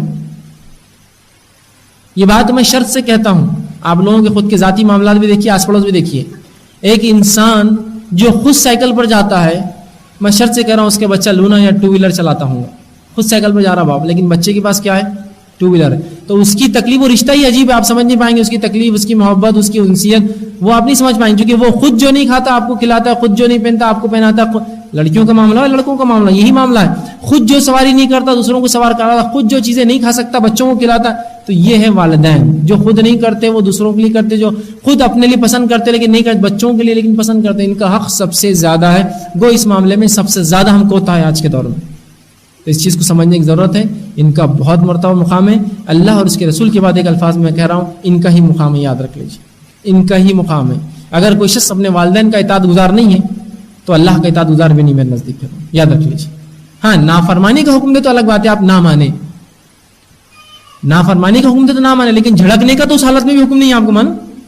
اگر کوئی والدین نافرمانی کا بھی حکم دے تو آپ بات نہیں مانیں گے، لیکن جھڑکنے کا حکم نہیں آپ کو کہ جاؤ جی حضرت تم یہ بڑے، نہیں، وہ حق تو شریعت نے نہیں دیا. آپ ان کا مرتبہ ہی ایسا کچھ عظیم ہے کہ وہ یہ مرتبہ لے جاتے ہیں، ان کا مقام ہی ایسا ہے. والدین سے بھی گزارش کروں گا کہ بچوں کے حقوق بھی وہ دے، تاکہ دونوں کے معاملے پھر آج کے دور میں چونکہ کیا ہے، جس رفتار سے دنیا چل رہی ہے، دونوں کے ذرا حقوق میں ذرا کشمکش والا ہی معاملہ ہوتا ہے. اور اکثر والدین کی عمر بچوں کی عمر میں ایک جنریشن گیپ رہتا ہے پورا. ایک زمانہ تھا رفتار کم تھی ٹیکنالوجی کی، لیکن آج اتنی رفتار ہے جنریشن گیپ ہو جاتا ہے. وہ بھی کرے، لیکن بچوں سے ضرور کہوں گا والدین کی اطاعت فرمانبرداری کرے. گو آپ بوڑھے بھی ہو رہے ہیں، والدہ زندہ ہے تو آپ کو فرمانبرداری، یہ نہیں بولیں گے کہ میں خود بوڑھا ہو چکا ہوں، نہیں، آپ کو کرنا اس لیے کہ وہ آپ کے والدین ہیں. اور والدین کی اطاعت فرمانبرداری کے دنیا میں کئی فائدے ہیں، اور آخرت کے تو بہرحال انشاءاللہ العزیز عظیم فائدے ہوں. کسی نے ایک سوال کیا تھا، اگر کوئی شخص کسی یتیم کا حق لیتا ہے تو اس کا کیا عذاب ملے گا؟ تو یاد رکھیے، یتیم کا حق بھی حقوق العباد کے اندر ایک مسئلہ ہے. اس کے اندر جو ہے ایک غلط کام کیا. بہرحال اس کا تفصیلی جائزہ نہیں آتا کہ ان کے تعلق سے کیا مخصوص سزائیں ملیں گی. گو چند سزاؤں کا تذکرہ حدیث میں آتا ہے، لیکن تفصیلی نہیں آتا کہ بھائی یہ ملیں گے. اتنا تو ضرور ہے کہ جو شخص ایمان کا دعویٰ کرے اللہ اور آخرت پر، لیکن یتیم کا حق نہ دے، وہ ایمان والا نہیں ہے. وہ ایمان والا نہیں ہے. جو شخص یتیم کا حق نہ دے اور اللہ پر ایمان اور آخرت پر ایمان کی بات کرے، وہ ایمان والا نہیں ہے. ٹھیک، یہ بات یاد رکھ لیجیے. سورہ ماؤن میں اللہ رب العزت نے اس کی تفصیلات بیان کی ہیں. ارائیت الذی یکذب بالدین، کیا تم نے اس شخص کو دیکھا جو آخرت کو جھٹلاتا ہے؟ فذلک الذی یدعو الیتیم، پہلی صفت اس کی جو آخرت کو جھٹلاتا ہے ایمان کے دعوے کے بعد، وہ ہے جو یتیم کو دھکے دیتا ہے، مطلب اس کے حق سے اس کو دور کرتا ہے. اور یتیم کی بڑی جو ہے فضیلت ہے، یاد رکھیں شریعت میں یتیموں کو اس شریعت میں وہ مقام ملا جو کسی کو نہیں ملا. حتیٰ کہ اللہ کے رسول صلی اللہ علیہ وسلم نے اپنی زندگی میں ایک بار نعمان بن بشیر، ان کے والد انتقال کر گئے بشیر، تو نعمان سے ایک بار کہا، نعمان عید کا وقت تھا، کیا تم عید نہیں مناؤ گے، عیدگاہ نہیں چلو گے ہمارے ساتھ جیسے سب مدینے کے بچے جائیں گے نماز کے لیے؟ تو کہ اللہ کے رسول میرا کون ہے، میرے تو والد ہی نہیں ہے، ظاہر سی بات ہے یتیم کی بے کسی وہی سمجھ سکتا ہے یتیم تھا، کوئی دوسرا نہیں سمجھ سکتا اس کی بے کسی کیا ہوتی ہے. اس کی ایک مثال دیتا ہوں کہ اگر کوئی شخص آپ کو راستے پہ کوئی چھوٹا بچہ اور اس کو مارے تو کیا بولتا ہے وہ؟ کیا بولتا ہے بتائیے؟ میں اپنے ابا کو بلا کے لاتا ہوں. یتیم کی بے کسی دیکھیے کہ یہ بھی نہیں بول سکتا ہے کہ میرے ابا کو بلا کے لاتا، تو ہے ہی نہیں اس کے والد. تو سب سے پہلے اس کا جو مقام ہوتا ہے اللہ اور اس کے اللہ کی پناہ کے بعد اس کا باپ ہوتا ہے اس کے لیے دنیا میں. اب اس کو باپ ہی نہیں ہے تو ظاہر سی بات ہے وہ بہت مجبور ہو جاتا ہے. اسی لیے شریعت نے اس کو مقام دیا اس کی کمزوری کی وجہ سے، کیوں کمزور ہے، چاہے مالدار کیوں نہ ہو، مالدار بھی یتیم ہو سکتا ہے لیکن کمزور ہے نا وہ، پھر بھی اپنے اعتبار سے وہ حق نہیں لے سکتا، لڑ نہیں سکتا، اپنی بات منوا نہیں سکتا، کوئی اس کے لیے کھڑے رہنے والا پیچھے نہیں ہے، کوئی اس کے پیچھے بیک اپ نہیں، کوئی اس کو سہارا نہیں، کوئی اس کو یہ بولنے والا نہیں کہ آگے بڑھو ہم تمہارے پیچھے دیکھ رہے بیٹا کرو، کوئی بھی نہیں اس کو. تو یتیم کی بے کسی بہت عجیب ہوتی ہے. شریعت نے اس کو بڑا اونچا مقام دیا، تو کہا نعمان تم کو ہم لے جائیں گے. رسول اللہ صلی اللہ علیہ وسلم نعمان کو اپنے گھر لے گئے اور نہلایا دھلایا، ازواج المطہرات نے ان کو نہلایا دھلایا، امہات المومنین نے. اور اس کے بعد نعمان رسول اللہ کے کاندھے پر بیٹھ کے عیدگاہ گئے. تو اسی لیے میں نے کہا یتیموں کو اس شریعت میں وہ چیز ملی، مقام ملی جو عموماً عام لوگوں کو نہیں. رسول اللہ کاندھے پہ بہت کم لوگ بیٹھے ہیں جس میں سے نعمان بھی ایک ہے. تو یتیموں کو بڑا حق شریعت نے دیا ہے، یاد رکھیے. تو یتیموں کا حق مت ماری، ان کا حق دیجیے، اس لیے کہ ان کا حق ماننا بہت سنگین جرم ہے. ایک روایت میں رسول اللہ فرماتے ہیں اگر کوئی انسان کسی یتیم کے سر پر ہاتھ پھیر دے، اس کی فضیلت دیکھیے یتیم کی، ہاتھ پھیر دے تو جتنے بال اس کے ہاتھ کو لگیں گے اس کا اجر ملے گا اس کو. تو یتیم کا حق دیجیے، چاہے امیر ہو غریب ہو کوئی مسئلہ نہیں، اس کا حق دیجیے. ہمیشہ ضروری نہیں کہ یتیم غریب ہی ہوں گا، ہمارے پاس یتیم بولتے غریبی سمجھ، مالدار بھی یتیم ہوتے، اس کا حق کیا ہے کہ اس کو آپ اچھا رکھیے، اس کو پالیے، اس کے رشتہ دار چچا ماموں بھتیجے جو بھی بڑے لوگ ہیں اس کا حق دیجیے، اس کو اچھی تعلیم دیجیے. نہیں کہ یتیم ہے تو جان دو کہاں پڑھاتے، پڑھیں گا تو سمجھنے لگے گا تو مال مانگیں گا، یہ مت کیجیے. اس کو حق دیجیے، اس کو اچھی تعلیم دیجیے، تربیت دیجیے، سہارا دیجیے، مدد کیجیے، جو کچھ آپ کر سکتے ہیں باپ کے طور پر. تو بہرحال پھر انسان کے. اور رسول اللہ صلی اللہ علیہ وسلم خود دوہرے یتیم تھے، آپ کے والد بھی انتقال کر گئے. یتیمی والد کے مرنے سے ہوتی، یاد رکھیے، والدہ کے نہیں، والد کے والدہ بھی آپ کی انتقال، دوہری یتیمی ہو گئی، پھر تو ختم، پھر تو آدمی کیا. تو آپ صلی اللہ علیہ وسلم بہت اچھے سے جانتے تھے یتیم کی تکلیف کیا ہوتی ہے. تو یتیم جو ہے اس کا بڑا مقام ہے، لہٰذا تکلیف نہ دے. بس اتنا ضرور کہوں گا اس شخص کا اللہ اور اس کے رسول پر آخرت اور ایمان نہیں تو یتیم کو دھکے دیتا ہے. ٹھیک جی.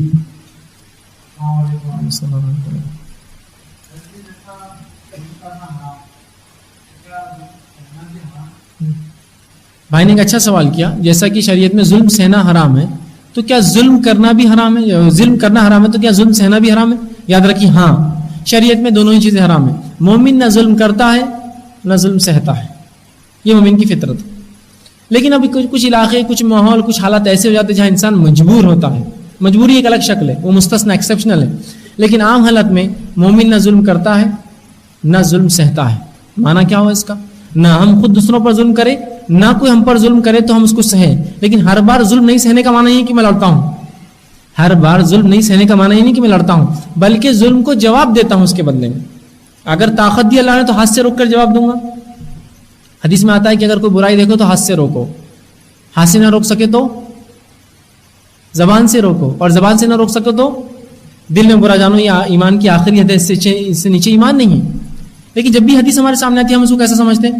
جب بھی اگر کوئی برائی دیکھو تو ہاتھ سے روکو، تو ہم بولتے ہیں یار اپن تو ابھی بلڈر بنے نہیں، جب بن جائیں گے تو پھر ہاتھ سے روکیں گے. کراٹے سیکھ لیتا ہوں، نہیں ہاتھ سے روکو، یہ نہیں ہے. یہ بھی ایک پارٹ حصہ ہو سکتا ہے ہاتھ سے روکنا. یہ بھی کہ آپ نے برائی کو دیکھا اور ایک موبائل نمبر ڈائل کر دیا کہ اس کو سمجھاؤ ذرا یہ برائی کر رہا ہے، ہاتھ استعمال ہو، یہ ہاتھ سے روکنا ہے. ایک برائی کو دیکھا اور تحریر کر دیا، آپ نے کتاب لکھ دیا کچھ آپ نے اس کے خلاف، یہ بھی ہاتھ سے روکنا ہے. کوئی آدمی برائی کی طرف بڑھ رہا ہے، آپ نے صرف ہاتھ لگا دیا، میرے بھائی ذرا سوچ لو، یہ بھی ہاتھ سے روکنا ہے. تمام وہ چیزیں جس میں ہاتھ کا استعمال ہوتا ہے وہ ہاتھ سے روکنا ہے. زبان سے پھر اللہ نے طاقت دی ہے تو زبان سے روکیے، اور یہ بھی نہیں دل میں برا جانی. تو لہٰذا اگر کوئی آپ پر ظلم کرتا ہے تب اس کو آپ ہاتھ سے روکنے کی کوشش کیجیے، زبان سے روکنے کی کوشش کیجیے. یا اگر ایسی حالت میں پہنچ جائے کہ بالکل اب وہ مطلب جس کو کہیں گے مستثنا حالت کی، وہ ہو نہیں سکتا، ظالم بہت زبردست ہو چکا ہے، باطل بہت عروج پر جا چکا ہے، تو کم از کم دل میں برا جانیے کہ یہ درست نہیں ہے. لیکن یاد رکھیے شریعت میں ظلم سہنا بھی گناہ ہے بنا وجہ. طاقت ہے، استطاعت ہے، قوت ہے، آپ روک سکتے، پھر بھی آپ کہیں جانے دو، چل رہا ہے چلنے دو، یہ برا ہے، یاد رکھیے. تو مومن کو ظلم سہنا بھی غلط ہے اور ظلم کرنا بھی بہرحال غلط ہے. خواتین سے ایک سوال آیا تھا، مان لو کسی آدمی نے قرض لیا اور مرنے کے پہلے ادا نہیں کیا اور مر گیا، لیکن جس نے قرض دیا اس نے اسے معاف کر دیا ہو تو اسے اچھا وہ قرض ادا ہو جائے گا کیا؟ مطلب انہوں نے سوال کیا کہ کوئی شخص انتقال کر گیا، جس نے پیسے دیے اس نے معاف کر دیا، ادا ہو جائے گا کیا؟ لیکن اس معاملے میں تھوڑی سی وضاحت چاہتا ہوں، میں کلیئریفیکیشن دوں گا اور تفصیل میں جاؤں گا. پہلی چیز، اگر زندگی میں آپ قرض دے سکتے تو آپ کو قرض دینا پڑے گا. میں یہ کیوں کہہ رہا ہوں؟ ایک انسان زندہ تھا، قرض لیا، دوسرا انسان روز فون کر رہا، بھائی صاحب میرا قرض دیں گے نا، قرض دیں گے نا، قرض دیں گے نا، اور وہ مر گیا، تو وہ آدمی سوچے گا یار یہ زندگی میں نہیں دیا، مانگ کے کیا فائدہ، معاف کر دیا. یہ قرض معاف نہیں ہوگا، یاد رکھیے یہ قرض معاف نہیں ہوگا. جو آپ دے سکتے زندگی میں آپ نے جان بوجھ کر نہیں دیا، آپ نے نیت یہ رکھی، یہ قرض ادا نہیں ہوگا، یہ قرض معاف نہیں ہوتا. اور یہی معاملہ ان لوگوں کا بھی ہے. تو حکیم کی ایک روایت ہے، صحیح حدیث ہے، حسن حدیث ہے. یہ بھی رسول اللہ نے فرمایا جو شخص نکاح کرے، عموماً نکاح کا چونکہ مسئلہ ہوتا ہے، اور مہر دینے کی نیت نہ ہو، کیا فرما رہے ہیں آپ سنیے، جو شخص نکاح کرے اور مہر دینے کی نیت نہ ہو، اس نے جو عمل کیا وہ زنا ہے. جو نکاح کرے مہر دینے کی نیت نہ ہو، جو اس نے عمل کیا وہ زنا ہے. اور جو ادھار لے اور لوٹانے کی نیت نہ ہو، وہ اس نے ڈاکہ ڈالا، اس نے چوری کی، اس کو قیامت کے روز ڈاکہ اور چوری کرنے کا عذاب ملے گا. ہم بہت سی بات ہو، اگر یہ شکل ہے کہ زندگی بھر تو بیچارہ مانگتے رہا، آپ نے نہیں دیا تو بولتا جان دو، مرنے کے بعد معاف کر دیا، تو یہ معاف نہیں ہوتا. میں دہرا رہا ہوں. ہاں لیکن واقعے میں آپ کی حالت ایسی نہیں تھی کہ آپ دے سکے، آپ نہیں دے پائے، اور اس میں آپ کا انتقال بھی ہو گیا، اور وہ شخص کہے بھلا مانس کہ بھائی میں چھوڑ دیتا ہوں، معاف کرتا ہوں بیچارے میں، کیوں تو وہ زندگی میں بیچارہ مجبور تھا، نہیں دے سکا، اب کیوں اس کے بچوں کو بوجھ میں ڈالنا، میں نے معاف کیا. تو انشاءاللہ عزیز اس قرض دینے والے کو بڑا اجر ہے. کتنا اجر ہے سن لیجیے. حدیث میں رسول اللہ فرماتے ہیں کوئی شخص کسی کو قرض دے، لینے والے کی نیت ہو کہ وہ قرض واپس کرے، لیکن وہ مجبوراً نہیں کر سک رہا ہے، اور وہ کہتا ہے کل اور کل، اور یہ بھائی معاف کرتا ہے، چلو ٹھیک کل اور کل، تو ہر روز اتنا پیسہ خرچ صدقہ کرنے کا اس کو اجر ملتا ہے. آپ نے 10,000 کسی کو دیا کہ بھائی میں 2 دن میں دے دوں گا، اب 2 دن میں واقعی میں اس کی حالت نہیں رہے، بھائی 1 دن دے دیجیے، اور تو یہ 1 دن میں آپ کو 10,000 اللہ کے راہ میں صدقہ کرنے کا اجر ملا. پھر اس نے کہا بھائی کل بھی نہیں ہو سکتا میرا، لیکن میری پوری نیت دوں گا، اور کل پھر 10,000 خرچ کرنے کا اجر ملا، اور جس دن دے دیا تو بہرحال پھر تو اس نے اپنا بوجھ اتار دیا، اور اس کو 10,000 کی صدقے کا بھی اجر اور اپنے 10,000 بھی واپس. ماشاءاللہ دیکھ کتنا اجر ہے شریعت کے اندر. تو اگر واقعی میں کوئی دے سکتا ہے اور نہیں دے پا رہا ہے تو دوسرا صلاح اگر معاف کر دے تو پھر تو کیا ہی مسئلہ ہے، اس لیے کہ اللہ کتنا اجر دیں گا تو اللہ کے پاس ہی ہے. پھر تو اگر کوئی شخص واقعی میں دیکھے کہ ایک شخص بیچارہ مجبور تھا، زندگی میں نہیں دے پایا، چلو اس کو معاف کر دو اس کے انتقال پہ، تاکہ میرے بھائی کے سر پہ کوئی بوجھ نہ رہے، تو یہ تو انشاءاللہ معاف ہو جائے گا. لیکن زندگی بھر وہ بیچارہ فون لگاتے رہا، آپ نے نہیں دیا، اور آج آپ مر گئے تو بولیں گے بھائی معاف کر دو اس کو، زندگی میں نہیں دیا، آپ کیا دیں گا، ہے نا. اسی طرح عورتوں کا ہوتا ہے، نکاح کرتے ہیں لوگ، مہر دیتے ہی نہیں. کیوں ایسا کرتے پتہ نہیں، اتنا ہلکا مہر مانتے ہیں، ایک تو جس کی کوئی انتہا نہیں، 5,000 2,000 1,000 32 روپے 36 روپے، یہ کوئی مہر کی قیمت ہے. اور ولیمہ کتنے میں کیا؟ 2 لاکھ 10 لاکھ 50 لاکھ. ارے 50 لاکھ کا ولیمہ اور تم نے 2,000 اور 10,000 مہر باندھا. صرف کچھ تو پرپورشن میں ہوتا، تناسب میں ہوتا کہ اتنا خرچ کیا آپ نے. ہاں اچھا، منڈپ کیش، ہال کیش، انجمن کیش، پھول ہار کیش، گاڑیاں گلے تو سب کیش، مہر ادھار. سبحان اللہ. جو کیش ہونا تھا وہ ادھار، اور جو سب جو نہیں بھی ہوتا چلتا ولیمے کے اندر وہ سب کیش دیا آپ نے. تو اللہ کے لیے ایسا مت کیجیے. اور اگر ایک انسان مر جائے اور کوئی لا کے بولے دیکھو تمہارا شوہر تھا اب مر گیا معاف کر دو، تو وہ بیچاری بولتی کہ مردود زندگی میں دیا مر گیا کیا دیں گا، بولتی معاف کر دیجا. یہ مہر معاف نہیں ہوتا. ایسے مہر کو اس کے وارث بچے اپنی والدہ کو دیں گے، والد کی طرف سے، کہ تو بچے وارث ہے، وہ دیں گے کہ بھائی ہمارے باپ کا تھا. وراثت میں سے پہلے مہر نکلے گا، پھر وراثت تقسیم ہوں گی اس کے بعد. ٹھیک ہے، تو معاف نہیں ہوتی یہ چیزیں. تو اگر کسی نے قرض لیا ہو، واقعتاً آپ نہیں دے پایا اور اس نے واقعتاً معاف کر دیا ہو، انشاءاللہ عزیز آپ کا قرض ادا ہو گیا، اور اس شخص کو اجر عظیم انشاءاللہ قیامت کے روز ملیں گے. جی مردوں میں سے اگر کوئی سوال ہو.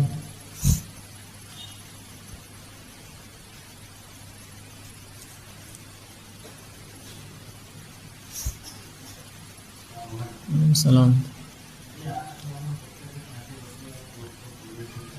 جی جی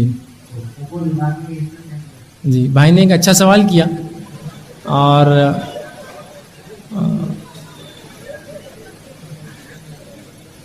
بہرحال اچھا اور بنیادی سوال ہے، میں ضرور جواب دینا چاہوں گا اس کا. یہ بھی حقوق العباد میں چونکہ ایک گڑبڑ ہے، بھائی نے یہ سوال کیا کہ لوگوں کے نکاح ہوتے ہیں اور شادی ہونے کے بعد لوگ جو ہے دولہے کو اٹھا کر لے کے چل جاتے ہیں, ہائی جیک کر لیتے ہیں, اور رات میں پتہ نہیں کب لا کے, یا کبھی کبھار صبح میں, اور کبھی کبھار تو بیچارہ صبح میں بھی نہیں آتا, فجر پڑھ کر آتا ہے, گڑبڑ ہوگی لے کر باہر چلے گئے, گاڑی پنکچر ہوگی, کیا کرتے ہیں صبح آتا ہے. تو کیا یہ حقوق العباد میں وہ ہے؟ تو یاد رکھیے اگر ایک شخص کا نکاح ہوا ہو, ٹھیک ہے, اور اس کی ودائیگی بھی ہو چکی ہو, ودائیگی نہ وہ الگ شکل ہے, ودائیگی ہو چکی ہو کہ اس کی بیوی سے گھر میں آ چکی ہو, اور شریعت نے جس کام اس کے لیے جائز قرار دیا ہے, تو بہرحال ظاہر سی بات ہے وہ اپنی بیوی سے مل سکتا ہے, اس کے ساتھ رہ سکتا ہے, اور آپ اس طرح سے کریں گے. اگر اس کا دل ہے وہاں جانے میں اور آپ اسے لے جائیں گے تو یقیناً حقوق العباد میں آپ نے ایک غلط کام کیا. وہ آپ مذاق, میں نے پھر کہا تھا مذاق وہ ہے جس میں آر محسوس نہ ہو, کوئی تکلیف نہ ہو, ذہنی, جسمانی اور مالی, ٹھیک ہے, یہ مذاق ہے. تو شریعت اس کی اجازت دیتی ہے, ٹھیک ہے, کہ کسی نے نکاح کا کہا کہ بھائی میرا نکاح ہو رہا ہے, تو آپ اگر مذاق سے کہہ دیں اب کر کے کیا فائدہ, تو یہ ہو سکتا ہے ایک مذاق ہوگی, بھائی اتنے بوڑھے ہو گئے اب کر کے کیا فائدہ, ٹھیک ہے. تو یہ ایسا تھوڑا سا ہلکا پھلکا مذاق ہو سکتا ہے, چھیڑ چھاڑ ہو سکتی ہے, لیکن یہ رسول اللہ صلی اللہ علیہ وسلم صحابہ سے یہ عمل ثابت نہیں ہے کہ کسی کا نکاح ہو اور آپ اس کو اٹھا کر لے کر چلے جائیں. یہ یقیناً حقوق العباد میں حق تلفی ہوں گی. ہاں یہ الگ بات ہے کہ وہ خود کہے کہ بھائی چلو اپن جا کے آ جاتے ہیں, یا کوئی اس کا ارادہ ہو, میں سمجھتا ہوں کسی کا ارادہ نہیں رہتا ہوں, ٹھیک ہے, بہرحال, ٹھیک ہے, لیکن اگر اس کا ارادہ ہو تو وہ ایک اس کا ذاتی مسئلہ ہے بھائی, ٹھیک ہے, لیکن عموماً نہیں ہوتا, تو لہٰذا آپ ایسا نہ کریں, اٹھا کر لے جانا یہ درست نہیں, اس کی اگر نیت نہ ہو تو. یہ باتوں کو اس لیے کہ دیکھیے ہم نکاح کرتے ہیں دین کے لیے, ہمارا مسلمان کا کوئی بھی کام دین کے لیے, کوئی بھی کام وہ خود کے نفس کے لیے نہیں کرتا, ٹھیک ہے, تو لہٰذا اس معاملے میں وہ جو ہے احتیاط کرے, چاہے نکاح ہو, شادی ہو, بیاہ ہو, خرچ کا معاملہ ہو, یا تکلیف دینے کا معاملہ ہو, یا عجیب رسوم, یہ معاملے میں آپ کسی کا حق نہ ماریں, تو لہٰذا یہ بھی ایک حق تلفی ہوں گی, تو لہٰذا ایسا کام کرنا بالکل درست اور جائز نہیں ہوگا. جی کسی نے ایک سوال کیا, جناب ہماری عادت ہے کہ ہمارے پاس ہمارے دوست رشتہ دار جو بھی بات کریں تو ہم اسے ہمارے امی سے کہہ دیتے ہیں, تو کیا یہ بھی غیبت یا چغلی میں شامل ہوگا؟ تو پہلی بات یاد رکھیے, اگر آپ کا دوست آپ کو کوئی بات کہتا ہے, یہ کہتی ہے سہیلی آپ کی, اگر وہ یہ کہتی ہے یا کہتا ہے کہ بولنا نہیں, تو آپ کسی کو نہیں بول سکتے, پھر ماں ہو, باپ ہو, دوست ہو, کسی کو بھی نہیں. لیکن اگر یوں ہی عام بات کوئی وہ کہہ دے, جو کہ میں سمجھتا ہوں بولنے میں کوئی غلط بات بھی نہیں ہے, آپ بول سکتے ہو بات, تو ایسی بات کا دوہرا دینا گھر میں آ کر کوئی حرج نہیں ہے. لیکن آپ جو ہے وہ باتیں جو وہ کہے نہ کہیں, یا وہ باتیں جو اگر اس کے سامنے کہی جائے تو اس کو برا لگے, تو یہ تو غیبت میں آ جائیں گے. جیسے مثال کے طور پر آپ کی سہیلی تھی, راستے میں چلتے چلتے گر گئی, یا دوست تھا گر گیا, اب اس کا یہ دہرانا کسی کا کہ یار تو کیسے گرا تھا, اس کو برا لگتا ہے دل میں, یا آپ کیسے گرے تھے برا لگتا ہے, تو یہ بات آپ دہرا نہیں سکتے, پھر اس کے گھر میں نہیں بول سکتے, ٹھیک ہے. تو وہ باتیں جو اس کے سامنے اگر بولی جائے اس کو برا لگے, تو وہ باتیں والدین کو مت بتائیے, اور وہ باتیں جس پر آپ وعدہ کر دیں کہ میں نہیں کہوں گا وہ باتیں مت بتائیے. بقیہ عام باتیں ہم گئے تھے, ہم آئے تھے, کھائے تھے, بہرحال بتانے میں انشاءاللہ عزیز کوئی حرج نہیں ہوگا. مردوں سے اگر کوئی سوال ہے تو پوچھ لیں, انشاءاللہ یہ آخری سوال ہوگا بس.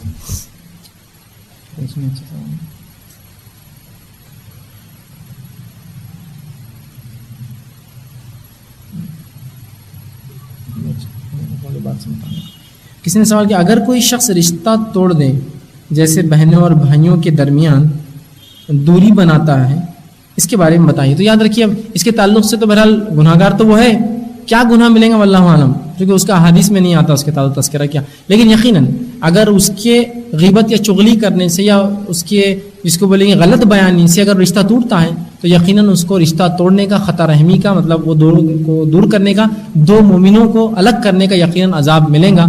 تو لہٰذا اس معاملے میں احتیاط کریں, یہ ایک سنگین جرم ہے اور قیامت دن یہ بڑا بھاری پڑے گا. لیکن الفاظ سے رسول اللہ ثابت نہیں کہ کیا گناہ ملیں گا, ٹھیک. اسی طرح ایک سوال ہے آخری انشاءاللہ, if somebody have done our ghibat and lie about ourselves and we know later about the person who did it, but the person has not asked for our forgiveness, in this situation if we don't forgive that person, then will it be any gunah on our part to knowingly not forgiving that person about this ghibat and all? Please explain. کسی نے سوال کیا کہ اگر کسی انسان نے ہماری غیبت یا ہمارے بارے میں جھوٹ کہا ہو اور ہم کو پتہ چل گیا ہو کہ اس نے کہا ہو, مطلب سیدھا نہیں, کسی نے بتا دیا کہ بھائی تمہارے بارے میں یہ کہا, تو کیا یہ ہم پر ضروری کہ ہم اس کو معاف کر دیں, کیا ہم کو گناہ ملیں گا؟ تو یاد رکھ لیجیے, بہت سے لوگ کیا کرتے ہیں, دوسروں کی غیبت اور جھوٹ بولتے ہیں, جب ان کو معلوم ہوتا ہے تو بولتے ہیں اب تم کو معاف کرنا پڑے گا, نہیں تو تم کو گناہ ملیں گا, ہم کو معاف نہیں کر رہے. تو یاد رکھیے یہ درست نہیں. پہلی چیز, اگر کسی شخص کو معلوم ہو جائے کہ کسی نے آپ کی غیبت یا چغلی کی تھی, تو حسن بصری رحمہ اللہ کا ایک عمل تھا, بتا دیتا ہوں. یہ تابعی ہے اور تابعین نے بڑا مقام رکھتے ہیں, اونچا مقام رکھتے ہیں, ٹھیک ہے, کبار تابعین میں سے ہیں. جب بھی ان کی کوئی چغلی غیبت یا ان کے بارے میں الزام یا جھوٹ بولتا تو یہ اس کو تحفے تحائف دیتے تھے. تو کسی نے کہا اے حسن تم ان کو تحفے تحائف کیوں دیتے ہو جو تمہاری غیبت چغلی کرتے ہیں؟ تو کہا اس سے اچھا انسان کون ہوگا جو اپنی نیکیاں مجھے دے دیتا اٹھا کر. چغلی غیبت جیسی آپ نے کی اس کو نیکیاں ٹرانسفر ہوگی نا. آخرت میں کیا ہوگا جب لوگ لیں گے تو حسن بھی کھڑے ہوں گے بولیں گے اللہ چغلی غیبت, اللہ بولیں گے ٹھیک ہے ٹرانسفر نیکیاں. تو اس سے اچھا انسان کون ہو سکتا ہے جو اپنی نیکیاں دے دے, اس لیے میں تحفے دیتا ہوں دنیا کے اندر ان کو اٹھا اٹھا کر. ٹھیک, تو میں بھی یہ کہوں گا کہ اگر آپ کو پتہ چل جائے تو آپ اگر درگزر کر دے, معاف کر دے, تو یہ بہت بڑا اجر ہے اس کا. اس لیے کہ صحابہ تابعین تبع تابعین ایسے واقعے ملتے ہیں جیسے کہ عمر بن عبدالعزیز رحمۃ اللہ علیہ, ان کا واقعہ آتا ہے جو کہ خلفائے راشدین کے اندر کچھ علماء ان کو بھی گنتے 5ویں, ان کے تعلق سے آتا ہے کہ ان کو زہر دے کر قتل کیا گیا, مارا گیا. یہ خلیفہ تھے اور بالکل جیسا عمر ابن خطاب کا دور تھا ویسی دور ان کے زمانے میں آ چکا تھا. یہ عمر ابن خطاب کے پڑھ نواسے تھے, عمر ابن عبدالعزیز. تو جب ان کو جس نے قتل کیا, جب پتہ چل گیا کہ قاتل کون تھا, ان کے موت سے پہلے بتایا گیا کہ قاتل یہ ہے, تو کہا اس کو سزا مت دینا میرے مرنے کا, میں نے اسے معاف کیا. کہ درگزر کرنے کا جو اجر ہے وہ جانتے تھے کیا ہے. اب تو میں تو مر ہی جا رہا ہوں نا, خطا تو وہ کر چکا ہے, کہا اسے کوئی اذیت دے کے مارے نا, اسے میں نے معاف کر دیا. اور خود معافی دے کر اپنے آپ کو انہوں نے نیکیوں میں بڑھا لیا اور اس کو جیتے جی موت دے دی. اندازہ لگا کسی کا آپ نے قتل کیا اور وہ کہے میں نے تجھے معاف کر دیا جا, اور پھر اس کے بعد مر جائے. کیا کوفت نہیں ہے کہ انسان کو جیتے جی موت ہو جائیں گی اس کی. تو کیا اگر مجھے سزا دے دیتا تو شاید میرا بدلہ ہو جاتا, اس نے مجھے معاف کر دیا. تو ایک عظیم اجر ان کو مل گیا کہ وہ مرنے تو والے تھے, انہوں نے سوچا معاف کرنا بہتر ہے, اور اللہ کے نزدیک درگزر کرنا بہت پسندیدہ ہے. تو میں یہ کہوں گا آپ کو افضل تو یہی کہ آپ اس کو معاف کر دیں. لیکن آپ معاف نہ بھی کریں تو انشاءاللہ آپ پر کوئی گناہ نہیں, گناہ اس نے کیا ہے. یہ تو اچھا طریقہ ہو, آپ گناہ بھی کر رہے ہو دوسروں کو ڈرا بھی معاف کرو نہیں تو تم کو گناہ ملے گا. نہیں, آپ بولے کہ نہیں میں معاف نہیں کروں گا, آپ مجھ سے معافی مانگی, اللہ سے مانگی, پھر دیکھیں گے تو الگ بات ہے. یا میرا جو حق مارا گیا لوگوں کے سامنے وہ کیجیے. اگر وہ یہ کر دے کہ لوگوں کو بول دے ہاں میں نے جھوٹ بولا تھا, غیبت کی تھی, تو انشاءاللہ آپ کوشش کریں معاف کر دیں. اس لیے کہ درگزر کرنا, عفو کرنا, معاف کرنا یہ بہتر ہے باقی رکھنے سے. اللہ سبحانہ تعالیٰ ہمیں کہنے سننے زیادہ عمل کی توفیق دیں. انشاءاللہ کل کے بہرحال خیر آخری سوال رہیں گا انشاءاللہ ہم لے لیتے ہیں بس, اور پھر سیشن ختم کریں گے. السلام علیکم.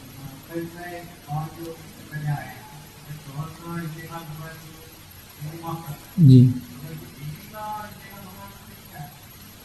اچھا, بھائی نے ایک سوال اچھا کیا کہ شوہر کا انتقال ہو جائے تو بیوی کو مہر دیا جا سکتا ہے, لیکن اب بیوی کا انتقال ہو جائے تو مہر کس کو دیا جائے گا؟ تو اس مسئلے میں اس کے وارثوں کو مہر دیا جائے گا, بیوی کے وارث. اب جو بھی اس کا وارث ہو, بیوی کا وارث اس کے بچے بن سکتے ہیں, ٹھیک ہے, تو بیوی کے وارث کو مہر دیا جائے گا کہ بھائی ان کے بدلے تمہیں. یاد رکھ لیجیے اگر کوئی بھی شخص جس کا آپ سے حق مارا گیا ہو, مالی یا جانی ہے, کچھ بھی زمین ہے وہ کچھ, اور اگر وہ شخص گزر جائے دنیا سے تو اس کے ولی کو, اس کے ذمہ دار کو آپ کو حق لوٹانا ہوگا, اور انشاءاللہ یہ حق لوٹ جائیں گے. ٹھیک ہے, انشاءاللہ اسی طرح یہ پروگرام جو ہے آنے والے اور 9 دن چلتا رہے گا انشاءاللہ. کل سے چونکہ آج بارش تھی تھوڑی تاخیر ہوئی, 10 بجے سے پروگرام چالو ہو جائیں گے. آپ تمام سے گزارش ہے 10 بجے آپ رہنے کی جو ہے کوشش کریں.